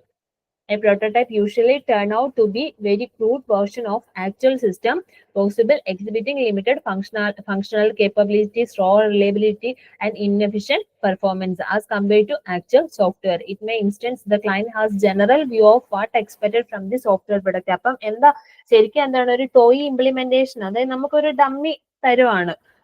അപ്പൊ അതെന്താണത്, actual software work ചെയ്യുന്ന പോലെ ഒന്നും work ചെയ്യത്തില്ല. നമുക്ക് അതൊന്ന് overall നമുക്ക് view ചെയ്തിട്ട് എന്തൊക്കെ എക്സ്ട്രാ ഫങ്ഷണാലിറ്റീസ് നമുക്ക് ആഡ് ചെയ്യണം, അങ്ങനെയുള്ള കാര്യങ്ങളൊക്കെ നമുക്ക് ഐഡന്റിഫൈ ചെയ്യാൻ വേണ്ടിയിട്ട് മാത്രമേ നമുക്ക് പറ്റത്തുള്ളൂ. അതാണ് പറഞ്ഞിരിക്കുന്നത്. അപ്പൊ in many instance the client only has general view what is expected from the software product. In such scenario where there is an absence of detailed information regarding the input of the system, the processing needs, the output requirement, the prototype model may be employed. അപ്പം എന്താ, നമുക്ക് input കൊടുത്ത് അങ്ങനൊന്നും നമുക്ക് ചെയ്യാൻ വേണ്ടിയിട്ട് പറ്റത്തില്ല. അതിന്റെ ഒരു ഓവറോൾ വ്യൂ മാത്രം, അതായത് ഒരു ജനറൽ വ്യൂ വെച്ചിട്ട് മാത്രമേ നമുക്കത് പെർഫോം ചെയ്യാൻ വേണ്ടിയിട്ട് പറ്റത്തുള്ളൂ. അപ്പൊ ഇതുണ്ടോ, അതിന്റെ ഡയഗ്രാം തന്നിരിക്കുന്നുണ്ടോ. ആദ്യം നമ്മൾ എല്ലാം ചെയ്തു, റിക്വയർമെന്റ് ഗാദറിംഗ്, എന്നിട്ട് എന്തുവാ ചെയ്തേ, ക്യുക്ക് ഡിസൈൻ. ക്യുക്ക് ഡിസൈനകത്ത് എന്തൊക്കെ കാര്യങ്ങൾ നമ്മൾ ചെയ്യുന്നുണ്ട്, പ്രോട്ടോടൈപ്പ് നമ്മൾ ബിൽഡ് ചെയ്യുന്നുണ്ട്, എന്നിട്ട് നമ്മൾ എന്നാ ചെയ്യുന്നുണ്ട്, കസ്റ്റമർ ഇവാലുവേഷന് വേണ്ടിയിട്ട് നമ്മൾ ആ പ്രോട്ടോടൈപ്പ് കൊടുക്കുന്നുണ്ട്. അപ്പം redefine requirement incorporation customer suggestion. അപ്പം കസ്റ്റമർ ഇവാലുവേഷന് വേണ്ടിയിട്ട് നമ്മൾ പ്രോട്ടോടൈപ്പ് കൊടുത്തു. അപ്പൊ കസ്റ്റമർക്ക് എന്തെങ്കിലും എന്താ റിക്വയർമെന്റ് ആഡ് ചെയ്യുക, എന്തെങ്കിലും സജഷൻസ് കാര്യങ്ങളൊക്കെ ഉണ്ടെന്നുണ്ടെങ്കിൽ വീണ്ടും അത് എങ്ങോട്ടേക്ക് പോകും, ക്യുക്ക് ഡിസൈനിലേക്ക് പോകും, വീണ്ടും പ്രോട്ടോടൈപ്പ് ബിൽഡ് ചെയ്യും. അങ്ങനെ ആയിരിക്കും ആ ഒരു സൈക്കിൾ എന്ന് പറയുന്നത് നടക്കുന്നത്. ഓക്കെ, ഇനിയും കസ്റ്റമർ അത് അക്സെപ്റ്റ് ചെയ്തു എന്നിരിക്കട്ടെ, ആ ഒരു പ്രോട്ടോടൈപ്പ് അക്സെപ്റ്റ് ചെയ്തു എന്നുണ്ടെങ്കിൽ നമ്മൾ എങ്ങോട്ടേക്കായിരിക്കും പോവുക, അക്സെപ്റ്റ് ബൈ കസ്റ്റമർ ആണെന്നുണ്ടെങ്കിൽ ഡിസൈൻ ചെയ്തു, ഇംപ്ലിമെന്റ് ചെയ്തു, ടെസ്റ്റിംഗ് ചെയ്തു, മെയിൻ്റനൻസ് ചെയ്തു. അപ്പൊ നോക്കി അവരിത് കണ്ടോ, ഇവിടെ നടക്കുന്ന രണ്ട് ഫേസ് ആയിട്ട് അവർ തന്നിരിക്കുന്നുണ്ട്. ഇറ്ററേറ്റീവ് ഡെവലപ്മെന്റ് നടക്കുന്നുണ്ട്, പ്രോട്ടോടൈപ്പ്. അപ്പൊ പ്രോട്ടോടൈപ്പ് എന്ന് പറഞ്ഞു കഴിഞ്ഞാൽ എന്തോ ഒരു ഡമ്മി മോഡൽ, ഒരു സോഫ്റ്റ്വെയറിന്റെ ഡമ്മി മോഡലിനെയാണ് നമ്മൾ എന്തെന്ന് പറയുന്നത്, പ്രോട്ടോടൈപ്പ് എന്ന് പറയുന്നത്. അപ്പൊ പ്രോട്ടോടൈപ്പിനകത്ത് നടക്കുന്ന ഒരു സൈക്കിൾ ആണ്. അപ്പൊ ആദ്യം നമ്മൾ സൈക്കിളിനകത്ത് എന്ത് ക്രിയേറ്റ് ചെയ്യുന്നുണ്ട്, റിക്വയർമെന്റ് കളക്ട് ചെയ്തിട്ട് ക്യുക്ക് ഡിസിഷന്റെ ബേസിൽ നമ്മൾ എന്ത് ക്രിയേറ്റ് ചെയ്യുന്ന ഒരു പ്രോട്ടോടൈപ്പ് എന്ന് പറഞ്ഞ ഒരു മോഡൽ, ഒരു ഡമ്മി നമ്മൾ ക്രിയേറ്റ് ചെയ്തു.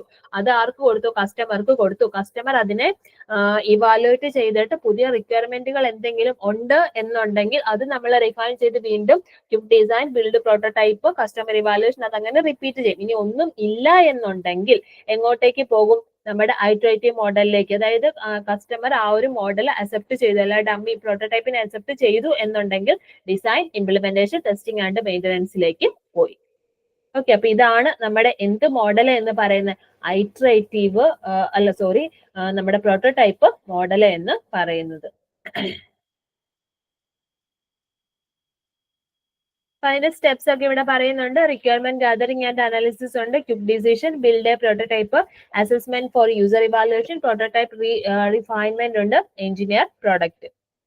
പിന്നെ അഡ്വാൻറ്റേജസ് എന്ന് പറയുന്നത് എന്താണ്, റിസ്ക് റിഡക്ഷൻ ഉണ്ട്, അതേപോലെ good where requirements are changing and uncommitted, പിന്നെ റെഗുലർ വിസിബിൾ പ്രോസസ്, പിന്നെ support early product making, reduce ചെയ്ത മെയിൻ്റനൻസ് കോസ്റ്റ് ഉണ്ട്, എറേഴ്സിനൊക്കെ നമുക്ക് ഡിക്റ്റേറ്റ് ചെയ്യാൻ വേണ്ടിയിട്ട് ഈസി ആയിരിക്കും. അതൊക്കെയാണ് അതിന്റെ അഡ്വാൻറ്റേജ്.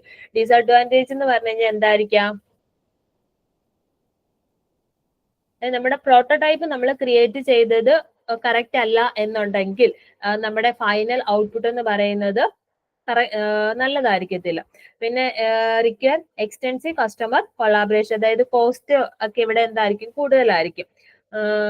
പിന്നെ difficult to know how long the product will last, അത് എത്ര നമുക്ക് ആ പ്രോജക്റ്റ് എപ്പോൾ കംപ്ലീറ്റ് ആകും എന്നൊന്നും നമുക്ക് പ്രെഡിക്റ്റ് ചെയ്യാൻ വേണ്ടിയിട്ട് പറ്റത്തില്ല. ഈ പ്രോട്ടോടൈപ്പിംഗ് ടൂൾസ് എന്ന് പറയുന്നത് എക്സ്പെൻസീവ് ആണ്. അപ്പൊ ഇതിന്റെ ഏറ്റവും വലിയ ഡിസഡ്വാൻറ്റേജ് എന്ന് പറയുന്നത് കുറച്ച് എക്സ്പെൻസീവ് ആണെന്നുള്ളതാണ്. പിന്നെ അതേപോലെ തന്നെ ടൈം കൺസ്യൂമിങ് പ്രോസസ് ആണ്. സ്പെഷ്യൽ ടൂൾസും കാര്യങ്ങളും ഒക്കെ നമുക്ക് ഈ പ്രോട്ടോടൈപ്പ് ബിൽഡ് ചെയ്യാൻ വേണ്ടിയിട്ട് നമുക്ക് ആവശ്യമായിട്ട് വരുന്നുണ്ട്. അതൊക്കെയാണ് ഇതിന്റെ മെയിൻ ആയിട്ടുള്ള ഡിസഡ്വാൻറ്റേജസ് ആയിട്ട് പറഞ്ഞിരിക്കുന്നത്. അതാണ് നമ്മുടെ പ്രോട്ടോടൈപ്പിംഗ് മോഡൽ. അപ്പം ഈ ഡയഗ്രം ഒക്കെ നിങ്ങൾ ഒന്ന് നോക്കി വെച്ചോണം കേട്ടോ. ഈ ഡയഗ്രം ഒക്കെ ഇമ്പോർട്ടന്റ് ആണ്. അതായത് ഈ മോഡൽ ചോദിക്കുമ്പോൾ അവിടെ ഏറ്റവും ഇമ്പോർട്ടന്റ് ആയിട്ടുള്ളത് ഈ ഡയഗ്രം ആണ്. ഡയഗ്രം വിത്ത് എക്സ്പ്ലനേഷൻ ആണ് ഇതിനകത്ത് വേണ്ടത്. ഓക്കെ, അപ്പൊ ഇനി നമുക്ക് നെക്സ്റ്റ് മോഡൽ ഏതാന്ന് നോക്കാം. നെക്സ്റ്റ് നമ്മുടെ മോഡൽ എന്ന് പറയുന്ന സ്പൈറൽ മോഡലാണ്. Spiral model, this model can be considered as the model which combine the strength of various other models. Conventional software development process do not take uncertainties into account.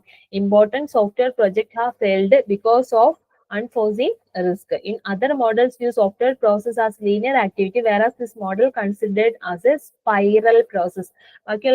Linear ആണെന്നുണ്ടെങ്കിൽ എന്താണ്, spiral process ആണെന്നാണ് പറഞ്ഞത്. This made by representing the iterative development cycle as expanding spiral. അപ്പൊ എന്താണ് iterative development cycle തന്നെ എങ്ങനെ spiral മോഡലിൽ നമ്മൾ ക്രിയേറ്റ് ചെയ്തിരിക്കുന്നു എന്നുള്ളതേ ഉള്ളൂ. അപ്പൊ ഇതിന്റെ ആക്ടിവിറ്റീസ് എന്തൊക്കെയാണ്? ഫൈനലൈസിങ് ഒബ്ജക്റ്റീവ് ഉണ്ട്, റിസ്ക് അനാലിസിസ് ഉണ്ട്, ഡെവലപ്മെന്റ് ഉണ്ട്, പ്ലാനിങ് ഉണ്ട്. ഇതൊക്കെയാണ് എവിടെ നടക്കുന്നത്? നമ്മുടെ ഈ ഒരു സ്പൈറൽ മോഡലിനകത്ത് നടക്കുന്നത്. അപ്പൊ ഫൈനലൈസിങ് ഒബ്ജക്റ്റീവ് എന്ന് പറഞ്ഞു കഴിഞ്ഞാൽ എന്താ? The objectives are set of particular phase of the project. Risk analysis എന്ന് പറഞ്ഞു കഴിഞ്ഞാൽ എന്താ? Risk are identified to extend possible, they are analysed and necessary steps are taken. Development എന്ന് പറഞ്ഞാലോ, based on the risk that are identified, the SDLC model is selected and is followed. Planning എന്ന് പറഞ്ഞാൽ at this point the work is done till the time is reviewed. Based on review, the decision regarding whether to go through the loop of spiral again or not will be decided. If there is need to go, then planning is done accordingly. Planning ഫേസിൽ അതൊക്കെയാണ് നടക്കുന്നത്. അപ്പൊ അതാണ് നമ്മുടെ എന്ത് spiral മോഡലിനകത്തുള്ള കാര്യങ്ങൾ എന്ന് പറഞ്ഞത്. അപ്പൊ സ്പൈറൽ മോഡലിൽ ഇതുണ്ട്, ഡയഗ്രമാറ്റിക് റെപ്രസെന്റേഷൻ തന്നിരിക്കുക എങ്ങനെയാണെന്നുള്ള. ആദ്യം എന്താണ് നമ്മൾ ഒബ്ജക്റ്റീവ്, പിന്നെ അതിനെ നമ്മൾ ഇവാലുവേറ്റ് ചെയ്തു, പിന്നെ നമ്മളത് ഡെവലപ്പ് ചെയ്തു, പ്ലാൻ ദി നെക്സ്റ്റ് ഫേസ്. അപ്പൊ ഞാൻ അതിന്റെ വേറെ ഒരു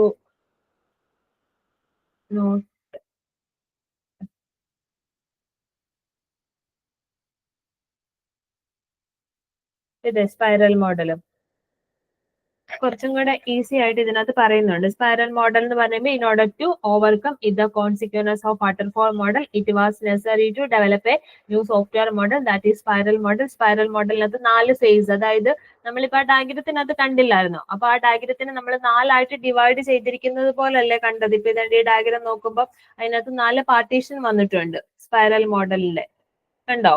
4 പാർട്ടീഷൻ അവിടെ വന്നിട്ടുണ്ട്. അപ്പം അങ്ങനെ 4 ഫേസ് ആണ് ഇതിനകത്ത് വരുന്നത് എന്നാണ് പറയുന്നത്. അപ്പൊ ഏതൊക്കെ ഫേസ് ആണ്? പ്ലാനിങ് ഉണ്ട്, റിസ്ക് അനാലിസിസ് ഉണ്ട്, എഞ്ചിനീയറിംഗ് ഉണ്ട്, എവല്യൂഷൻ ഉണ്ട്. ഇങ്ങനെ 3 കാര്യങ്ങളാണ് ഇതിനകത്ത് നടക്കുന്നത്. അപ്പൊ പ്ലാനിങ് എന്ന് പറഞ്ഞു കഴിഞ്ഞാൽ എന്തായിരിക്കാം? Requirements are studied and gathered, പിന്നെ ഫീസിബിലിറ്റി സ്റ്റഡി. പിന്നെ റിസ്ക് അനാലിസിസ് എന്ന് പറഞ്ഞു കഴിഞ്ഞാൽ എന്തായിരിക്കാം? Requirements are studied and identify the risk. Once the risks are identified, risk mitigation strategies planned and finalized. Engineering എന്ന് പറഞ്ഞു കഴിഞ്ഞാൽ actual development and testing of the software take place in this phase. Evaluation എന്ന് പറഞ്ഞു കഴിഞ്ഞാലോ, customer evaluate the software and produce the feedback and approval. അതിന്റെ steps ഇതേണ്ട simple ആയിട്ട് തന്നിട്ടുണ്ട്. Identify and understand the requirement ഉണ്ട്, ഡു ദ റിസ്ക് അനാലിസിസ് ഉണ്ട്, build and test ചെയ്ത സോഫ്റ്റ്വെയർ ഉണ്ട്, ഇവാലുവേറ്റ് ചെയ്ത സോഫ്റ്റ്വെയർ വെയർ ഇറ്റ് മീറ്റ് ചെയ്ത കസ്റ്റമർ നീഡ്സ്. അതൊക്കെയാണ് എവിടെ നടക്കുക? നമ്മുടെ സ്പൈറൽ മോഡലിലെ സ്റ്റെപ്സ്. ആദ്യം നമ്മൾ എന്തോ ചെയ്യുന്നത്? ഐഡന്റിഫൈ ആൻഡ് അണ്ടർസ്റ്റാൻഡ് റിക്വയർമെന്റ് നമ്മൾ ഐഡന്റിഫൈ ചെയ്തു. അത് കഴിഞ്ഞതിന് ശേഷം അതിന്റെ റിസ്ക് അനാലിസിസ് നമ്മൾ ഫൈൻഡ് ഔട്ട് ചെയ്തു. പിന്നെന്താണ്?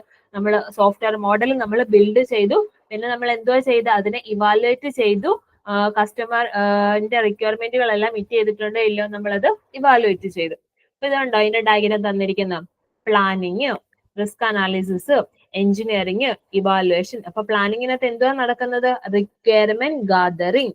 റിസ്ക് അനാലിസിസ് എന്ന് പറഞ്ഞാലോ, അവിടെ പ്രോട്ടോടൈപ്പിംഗ് എന്ന് പറയുന്നത്. പ്രോട്ടോടൈപ്പിംഗ് എന്ന് പറഞ്ഞു കഴിഞ്ഞാൽ എന്താ? മോഡൽ നമ്മൾ ക്രിയേറ്റ് ചെയ്യുക, കേട്ടോ. നമ്മളിപ്പോ കണ്ടല്ലോ മോഡൽ ക്രിയേറ്റ് ചെയ്യുന്ന, പ്രോട്ടോടൈപ്പിംഗ് മോഡലിനകത്ത് കണ്ടില്ല. അതായത് നമ്മളൊരു സോഫ്റ്റ്വെയറിന്റെ ഡമ്മി മോഡൽ നമ്മൾ ക്രിയേറ്റ് ചെയ്യുക, അതിനാണ് നമ്മൾ പ്രോട്ടോടൈപ്പിംഗ് എന്ന് പറയുന്നത്. അപ്പൊ റിസ്ക് അനാലിസിസിനകത്ത് എന്ത് ചെയ്യുന്നു? പ്രോട്ടോടൈപ്പ് ചെയ്തു. എഞ്ചിനീയറിംഗിനകത്തോ നമ്മൾ ബിൽഡ് ചെയ്തു, അതായത് കോഡിങ്ങും ടെസ്റ്റിങ്ങും ആയിരിക്കും നടക്കുന്നത്. ഇവാലുവേഷനകത്തോ കസ്റ്റമർ ഇവാലുവേഷൻ. അപ്പൊ ഇതാണ് അതിന്റെ ഏറ്റവും ബെസ്റ്റ് എക്സാമ്പിൾ. നിങ്ങൾ ഈ ഡയഗ്രം പഠിച്ചാൽ മതി, കേട്ടോ. നിങ്ങളുടെ ടെക്സ്റ്റിനകത്ത് തന്നിരിക്കുന്ന കുറച്ച് ബുദ്ധിമുട്ടാണ് നിങ്ങൾക്ക് പഠിക്കാൻ വേണ്ടിയിട്ട്, പക്ഷെ ഇമ്പോർട്ടന്റ് ആണ് സ്പൈറൽ മോഡൽ എന്നുള്ളത്. അതുകൊണ്ടാണ് ഞാൻ വേറെ നോട്ട് ഷെയർ ചെയ്ത് കാണിച്ചിരിക്കുന്നത്, കേട്ടോ. അപ്പം ഈ ഒരു ഡയഗ്രം ഒന്ന് നോക്കി വെക്കാം. നോട്ട് എഴുതുന്നവരാണെങ്കിൽ ഒന്ന് എന്തുവാ വരച്ചെടുക്കുന്നത് നല്ലതായിരിക്കും.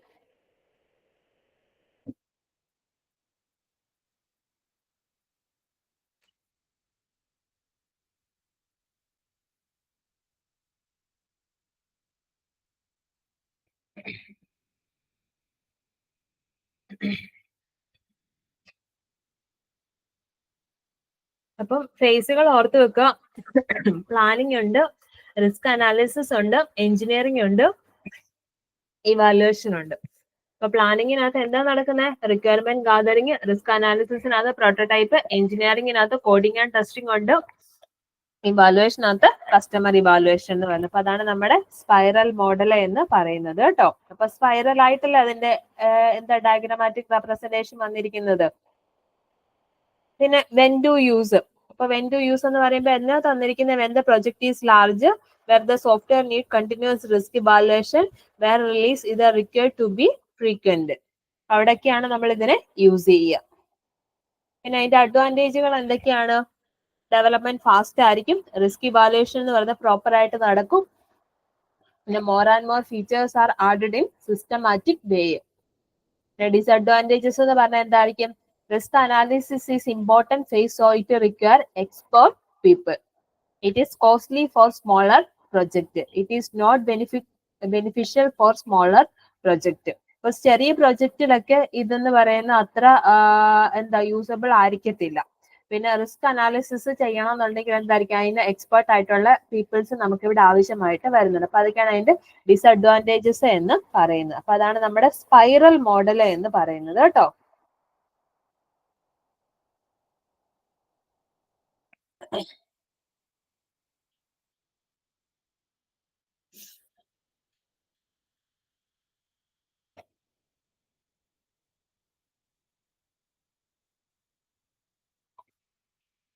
പിന്നെ നമുക്ക് നെക്സ്റ്റ് മോഡൽ ഏതാന്ന് നോക്കാം.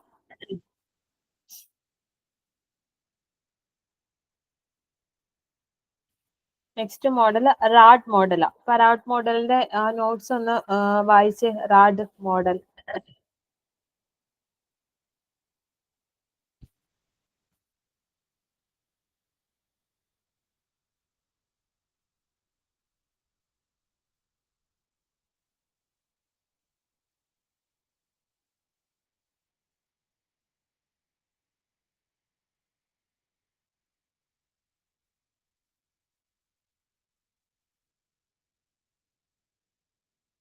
അപ്പൊ റാഡ് മോഡൽ എന്ന് പറഞ്ഞു കഴിഞ്ഞാൽ എന്താ അതിന്റെ ഫുൾ ഫോം? നോട്ട് ചെയ്ത് വെച്ചോണം കേട്ടോ. റാപ്പിഡ് ആപ്ലിക്കേഷൻ ഡെവലപ്മെന്റ് എന്നാണ് അതിന്റെ ഫുൾ ഫോം വരുന്നത് കേട്ടോ. റാഡ് അപ്രോച്ച് അല്ലെ റാഡ് മോഡൽ എന്ന് പറഞ്ഞു കഴിഞ്ഞാൽ റാഡിന്റെ ഫുൾ ഫോം ആർ ഫോർ എന്താണ്? Rapid, RAPID, rapid application development, അതാണ് റാഡ്.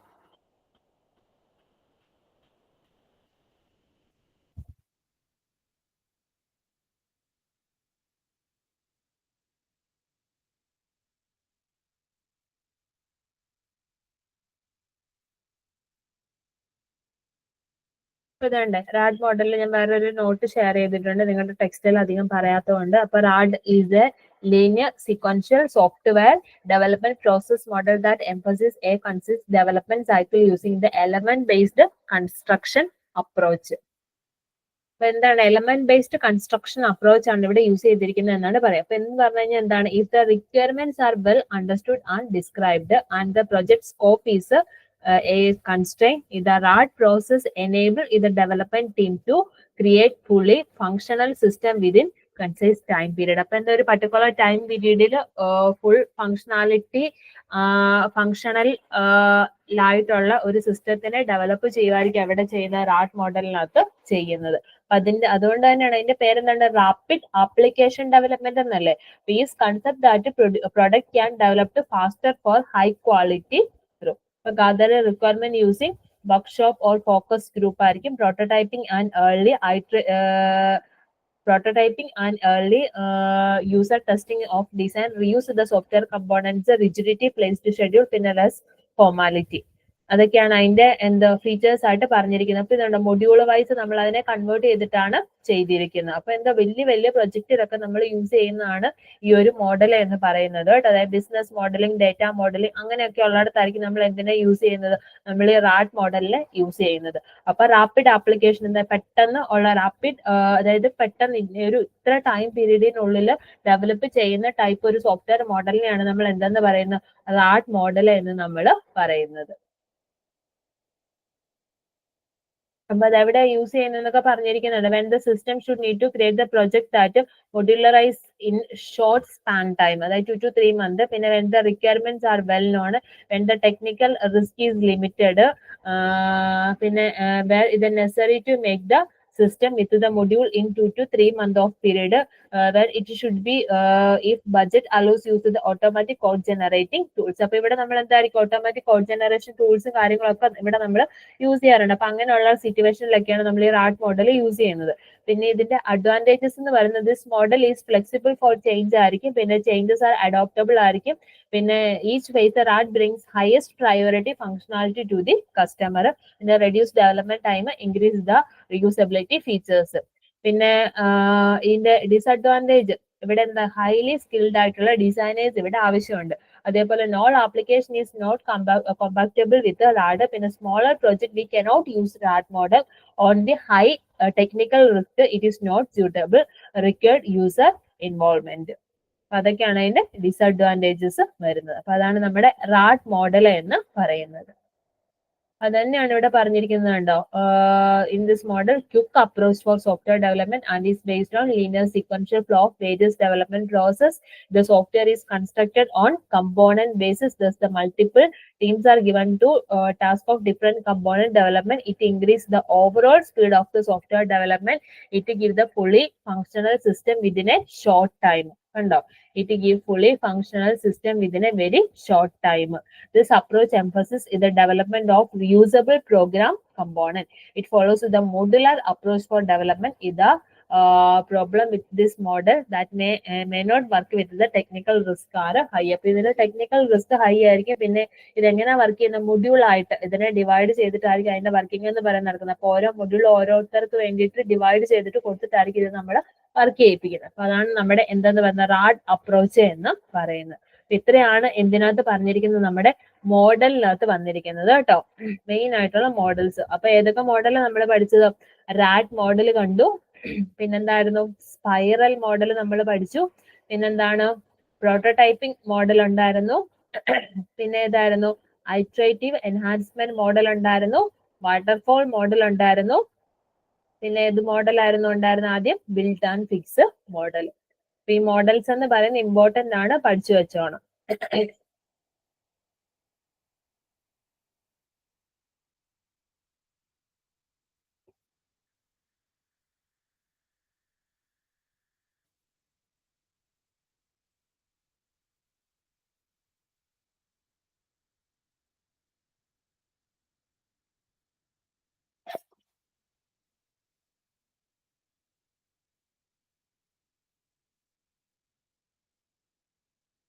നമുക്ക് കേപ്പബിലിറ്റി മച്യൂരിറ്റി മോഡൽ ആണ് ഇനി നമുക്ക് നെക്സ്റ്റ് പഠിക്കാൻ വേണ്ടിയിട്ടുള്ളത് കേട്ടോ. Capability maturity model.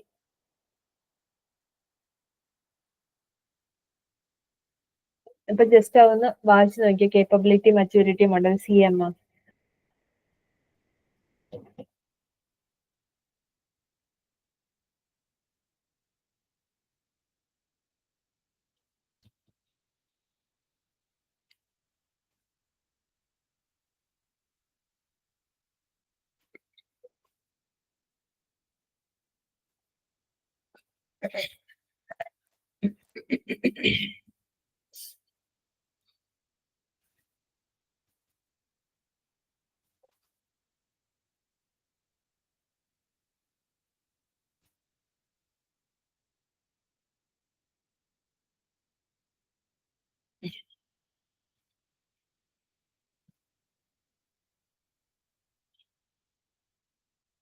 എന്ത് കേപ്പബിലിറ്റി മച്യൂരിറ്റി മോഡൽ എന്ന് പറഞ്ഞു കഴിഞ്ഞാല്,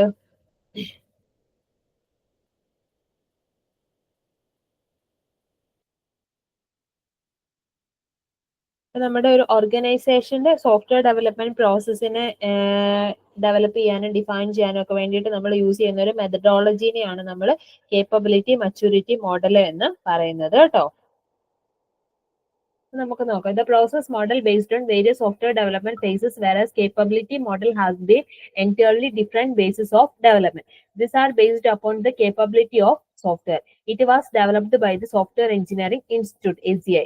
In this model, significant emphasis in this given technique to improve the software quality and the process maturity. In this model, is a strategy for improving software process device. It is not concerned with the life cycle model what is followed for the development. SCI has elite guidelines regarding the capabilities of an organization, how to reach the different levels of process maturity. This approach evaluates the global effectiveness of a software company. അപ്പോൾ capability maturity model എന്ന് പറഞ്ഞു കഴിഞ്ഞാൽ എന്താണെന്ന് പറഞ്ഞിരിക്കുന്നത്, അതായത് നമ്മൾ ഓരോ എന്താ കമ്പനീസിൽ ഓരോ കമ്പനീസിലും നമ്മൾ യൂസ് ചെയ്തിരിക്കുന്ന മോഡൽസിനെയാണ് നമ്മൾ എന്നാന്ന് പറയുന്നത് കേപ്പബിലിറ്റി മച്യൂരിറ്റി മോഡൽ എന്ന് പറയുന്നത്, അല്ലെ CMM എന്ന് നമ്മൾ പറയുന്നത്. അതായത് സ്റ്റാർട്ടപ്പിൽ ഇന്ന മോഡൽ നമ്മൾ യൂസ് ചെയ്യുന്നു അങ്ങനെയൊക്കെ പറഞ്ഞിട്ട് നമുക്ക് ഓരോ മച്യൂരിറ്റി ലെവൽസ് വരുന്നുണ്ട്. അപ്പം അതിനെ പറ്റിയാണ് ഈ CMM-നകത്ത് പറഞ്ഞിരിക്കുന്നത് കേട്ടോ. അപ്പൊ മച്യൂരിറ്റി ലെവൽസ് നമുക്ക് മെയിൻ ആയിട്ട് 5 ലെവൽസ് ആണ് വരുന്നത്. അപ്പൊ അതാണ് നെക്സ്റ്റ് പറഞ്ഞിരിക്കുന്നത്.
ഓക്കെ, അപ്പം മച്യൂരിറ്റി ലെവൽസിനെ പറ്റി പറഞ്ഞിട്ടുണ്ട്. ലെവൽ 1 ഇനിഷ്യൽ, ലെവൽ 2 റിപ്പീറ്റബിൾ ഉണ്ട്, അതേപോലെ തന്നെ ലെവൽ 3 ഡിഫൈൻഡ് ഉണ്ട്, ലെവൽ 4 മാനേജ്ഡ് ഉണ്ട്, ലെവൽ 5 ഒപ്റ്റിമൈസ്ഡ് ഉണ്ട്. അപ്പൊ ഇങ്ങനെ 5 ലെവൽസ് ആണ് നമ്മൾ CMM-നകത്ത് നമ്മൾ പറയുന്നത് കേട്ടോ. അതായത് 5 levels to define the 5 maturity levels as described below. Different organizations are certified for the different levels of based upon the process bill. അതായത് നമ്മൾ ഓരോ ഓർഗനൈസേഷനും ഈ സർട്ടിഫിക്കേഷൻ കേപ്പബിലിറ്റി മച്യൂരിറ്റി പഠന സർട്ടിഫിക്കേഷൻ കൊടുക്കുന്ന ഈ ലെവൽസിന്റെ ബേസിൽ ആയിരിക്കും എന്നാണ് പറയുന്നത്. അപ്പൊ എന്താ സർട്ടിഫിക്കേഷൻ ആണ്, അപ്പൊ അത് എങ്ങനെയാണെന്നുള്ളതാണ് പറഞ്ഞിരിക്കുന്നത് കേട്ടോ.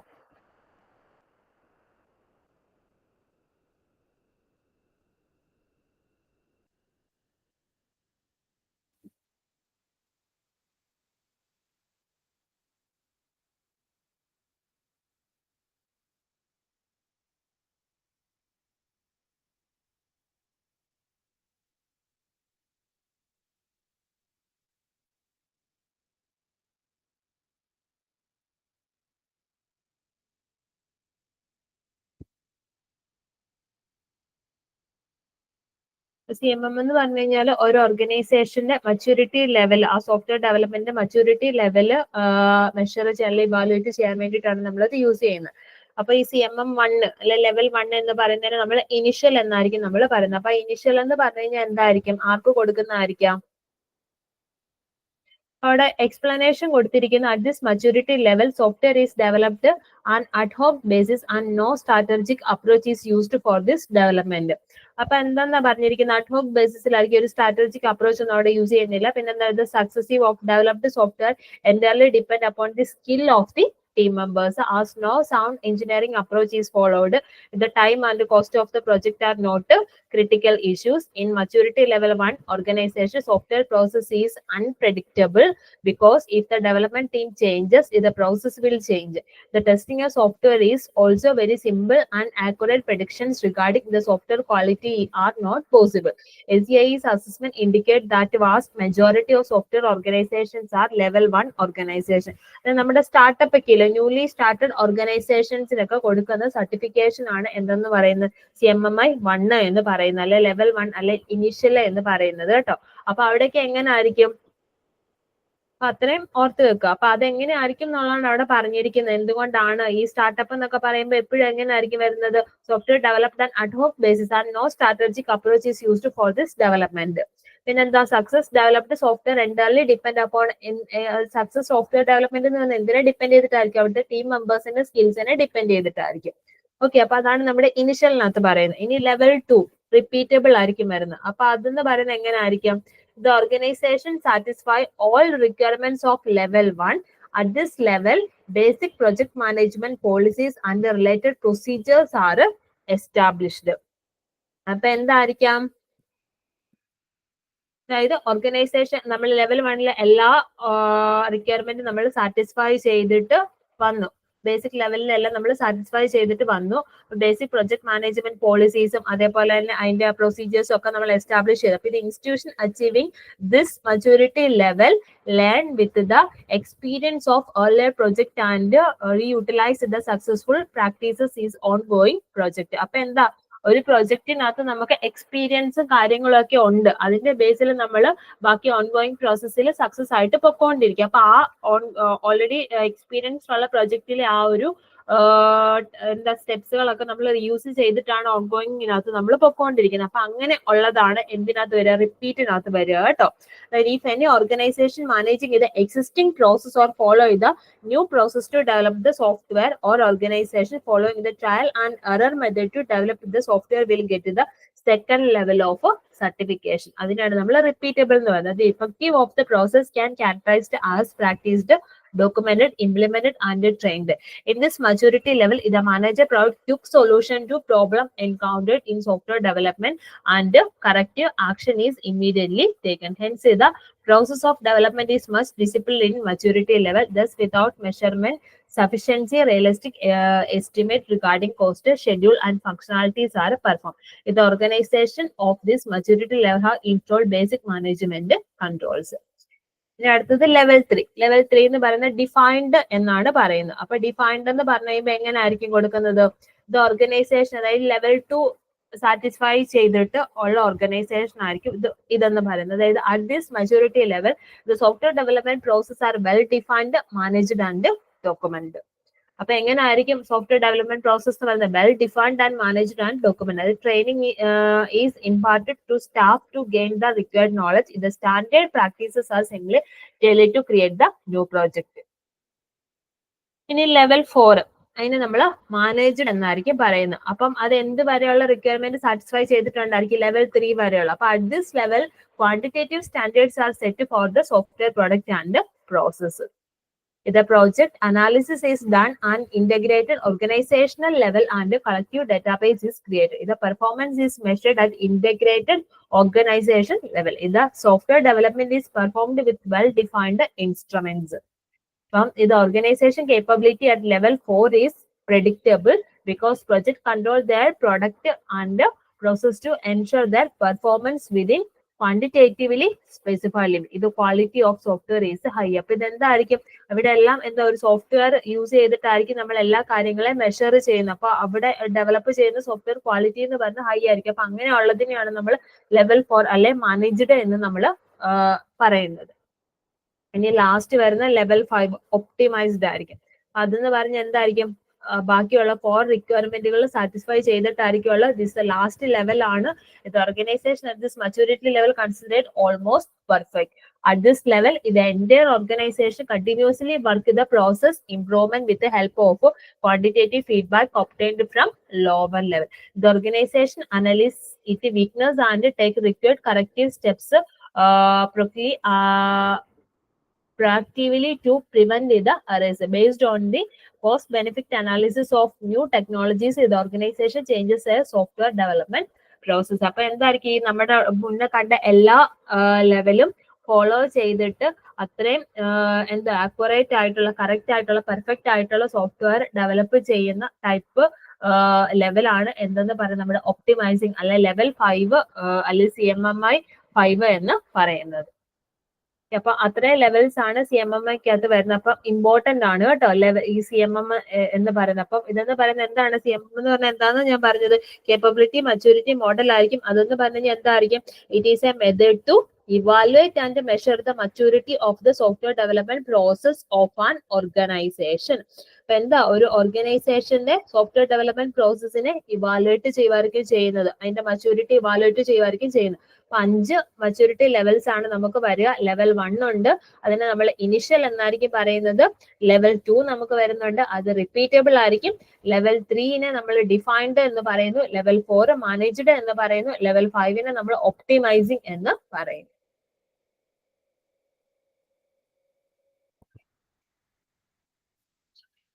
ഇനി അടുത്തത് HCI has associated key process area KPA. ഇപ്പൊ KPI എന്ന് പറഞ്ഞു കഴിഞ്ഞാൽ it is an indicative measure of goodness of software engineering functions like project planning, requirement management etcetera. അപ്പൊ ഈ KPI കീ പ്രോസസ് ഏരിയ എന്നാണ് പറയുന്നത്. സോഫ്റ്റ്വെയർ ഗുഡ് ബാഡ് അതെന്നൊക്കെ പറയുന്നത് എന്തിനെ ബേസ് ചെയ്തിട്ടായിരിക്കും? കീ പ്രോസസ് ഏരിയനെ ബേസ് ചെയ്തിട്ടായിരിക്കും നിൽക്കുക കേട്ടോ. അപ്പൊ അതെങ്ങനെയാണെന്നുള്ളതാണ് പറഞ്ഞിരിക്കുന്നത്. എന്തൊക്കെ പാരാമീറ്റേഴ്സ് ആണ് ഈ KPIക്കകത്ത് നമ്മൾ ചെക്ക് ചെയ്യുന്നതെന്നാണ് പറഞ്ഞിരിക്കുന്നത്. അപ്പം ഗോൾസ്, ഒബ്ജക്റ്റീവ്സ് അച്ചീവ് ചെയ്തിരിക്കണം. പിന്നെ അതിന്റെ കമ്മിറ്റ്മെന്റ് ഉണ്ട്, എബിലിറ്റീസ് ഉണ്ട്, ആക്ടിവിറ്റീസ് ഉണ്ട്. അപ്പൊ കമ്മിറ്റ്മെന്റ്സ് എന്ന് പറഞ്ഞു കഴിഞ്ഞാൽ എന്തായിരിക്കും? ഇത് requirement that organisation should meet the ensure the claim to quality of the product. Abilities എന്ന് പറഞ്ഞാൽ ഇത് capabilities of an organisation has. Activities എന്ന് പറഞ്ഞു കഴിഞ്ഞാൽ ഇത് specific task required to achieve KPI function. Then a method for varying implementation. It explains how the KPI can be verified. പിന്നെ 18 KPI are defined in the SCI associated with the different maturity level. These are described below. അപ്പൊ 18 KPI എന്ന് പറയുന്ന SCI define ചെയ്തിട്ടുണ്ട് ഈ maturity levelsന്റെ ബേസിൽ. അപ്പം അത് ഈ ഓരോ ലെവൽ വൈസ് ആയിരിക്കും വരുന്നത്. അപ്പൊ അത് ഏതൊക്കെയാണെന്നുള്ളതാണ് പറഞ്ഞിരിക്കുന്നത്. അപ്പൊ ലെവൽ 1 KPI എന്ന് പറയുന്നത് there is no key process area at level 1. Level 2 KPIക്കകത്ത് എന്തൊക്കെ കാര്യങ്ങളാണ് നടക്കുന്നത്?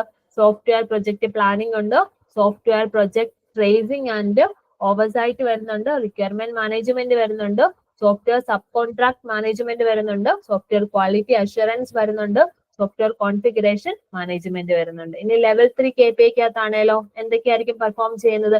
അതായത് നമ്മൾ കണ്ടില്ലായിരുന്നു തൊട്ട് മുന്നേ കേപ്പബിലിറ്റി മച്യൂരിറ്റി മോഡലിനകത്ത് നമ്മൾ പല ലെവല്. അപ്പൊ അതേപോലെ തന്നെ നമ്മൾ യൂസ് ചെയ്യുന്ന വേറൊരു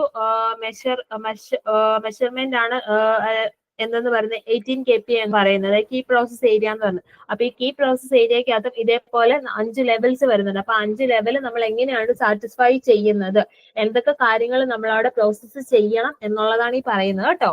അപ്പൊ ലെവൽ 3 KPIക്കകത്ത് എന്തൊക്കെയാ പറഞ്ഞിരിക്കുന്നത്?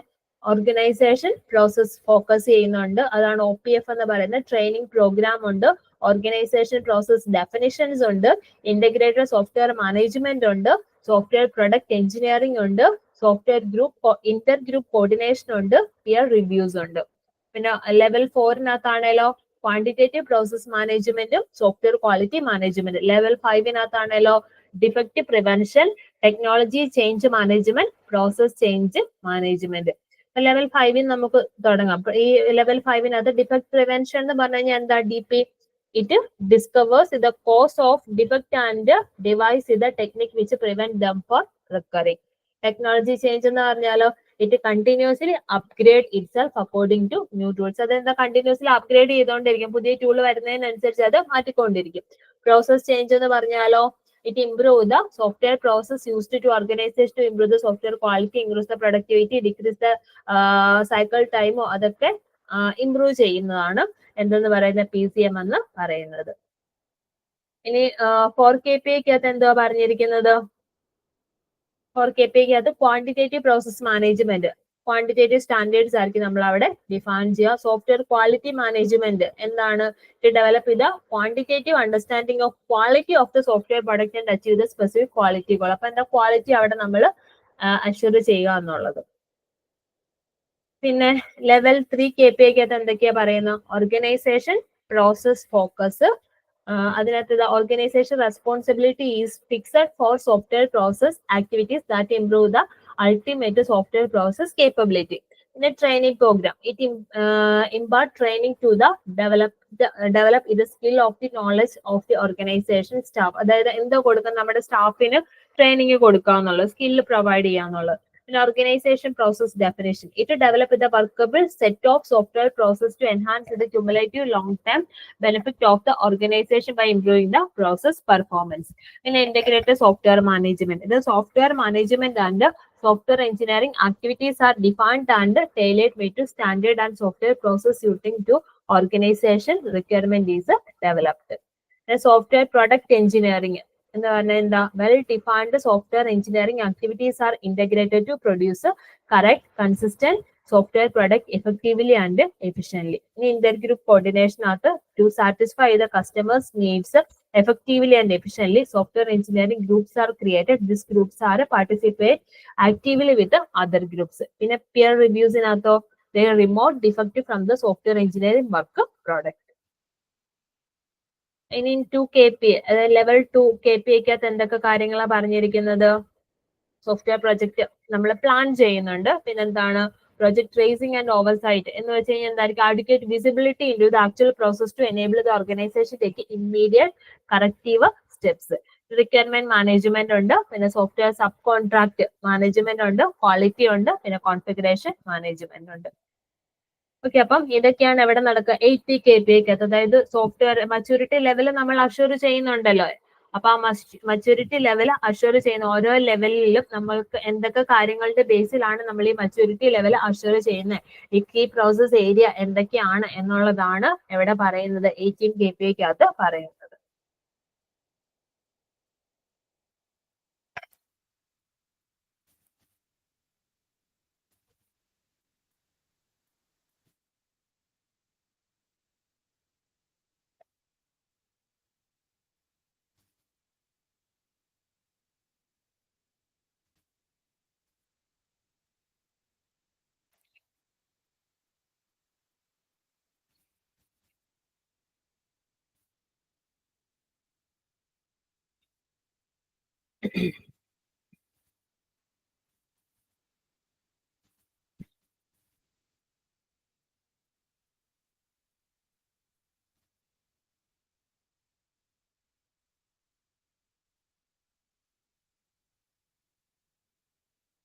ഓക്കെ, അപ്പം ഇതിനകത്ത് ഇനി നമുക്ക് നെക്സ്റ്റ് സോഫ്റ്റ്വെയർ പ്രോസസ് ടെക്നോളജി ആണ്. അതിനകത്ത് നമ്മൾ SDLC ഫേസിനെ പറ്റിയൊക്കെ നമ്മൾ പഠിക്കുന്നുണ്ട്.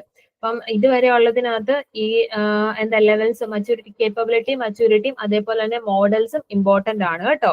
അത് രണ്ടും ഇമ്പോർട്ടന്റ് ആണ്. അത്രയും ഇമ്പോർട്ടൻസ് കൊടുത്ത് നിങ്ങൾ പഠിച്ചോണം. അതായത് നമ്മൾ ആദ്യം പഠിച്ച capability maturity model level 1, level 2, level 3 initial എന്നൊക്കെ പറഞ്ഞിട്ട് പഠിച്ചില്ലായിരുന്നോ? അത് ഇമ്പോർട്ടന്റ് ആണ്, അത് പഠിച്ചോണ്ട്. ഇത് റിപ്പീറ്റബിൾ എന്നൊക്കെ പറഞ്ഞിട്ട് ഇനിഷ്യൽ റിപ്പീറ്റബിൾ ഡിഫൈൻഡ് എന്നൊക്കെ പറഞ്ഞിട്ട് കണ്ടില്ലേ ഇത്.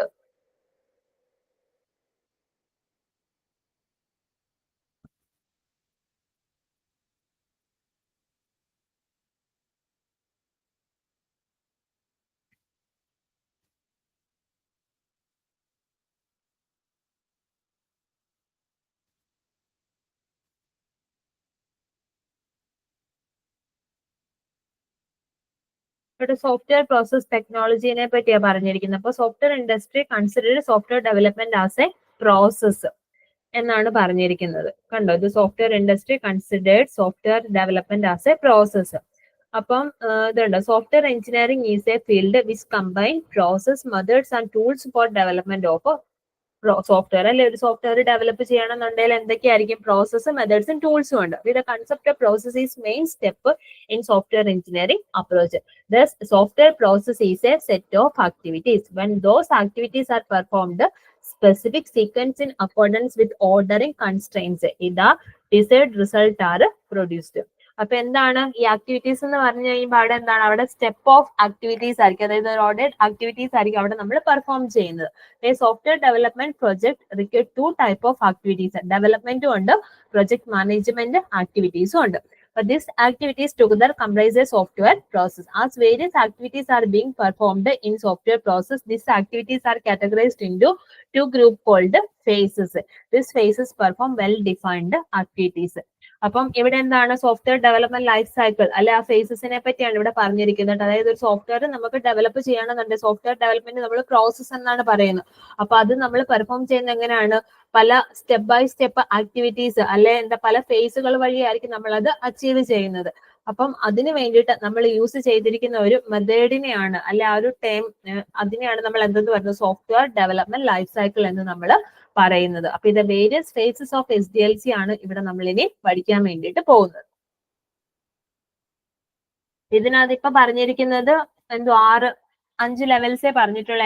റിക്വയർമെന്റ് അനാലിസിസ് ഉണ്ട്, ഡിസൈൻ ഉണ്ട്, കോഡിംഗ് ഉണ്ട്, ടെസ്റ്റിംഗ് ഉണ്ട്, മെയിൻ്റെനൻസ് ഉണ്ട്. ഇത് പലയിടത്തും പലതായിരിക്കും കേട്ടോ. ഇതിപ്പം ഇതിനകത്ത് ഇതേ ഉള്ളൂ. നമ്മളിപ്പോ നെറ്റിലൊക്കെ സെർച്ച് ചെയ്ത് കഴിയുമ്പോൾ ചിലപ്പോൾ 7 ഫേസസ് വരാം, അങ്ങനെ പല ഫേസുകൾ വരാം. അപ്പൊ ഇപ്പൊ നിങ്ങൾക്ക് നിങ്ങളുടെ ടെക്സ്റ്റിനകത്ത് ഇത്രേ തന്നിട്ടുള്ളത് കൊണ്ട് നിങ്ങൾ ഇതിന്റെ ബേസിൽ പഠിക്കുക കേട്ടോ.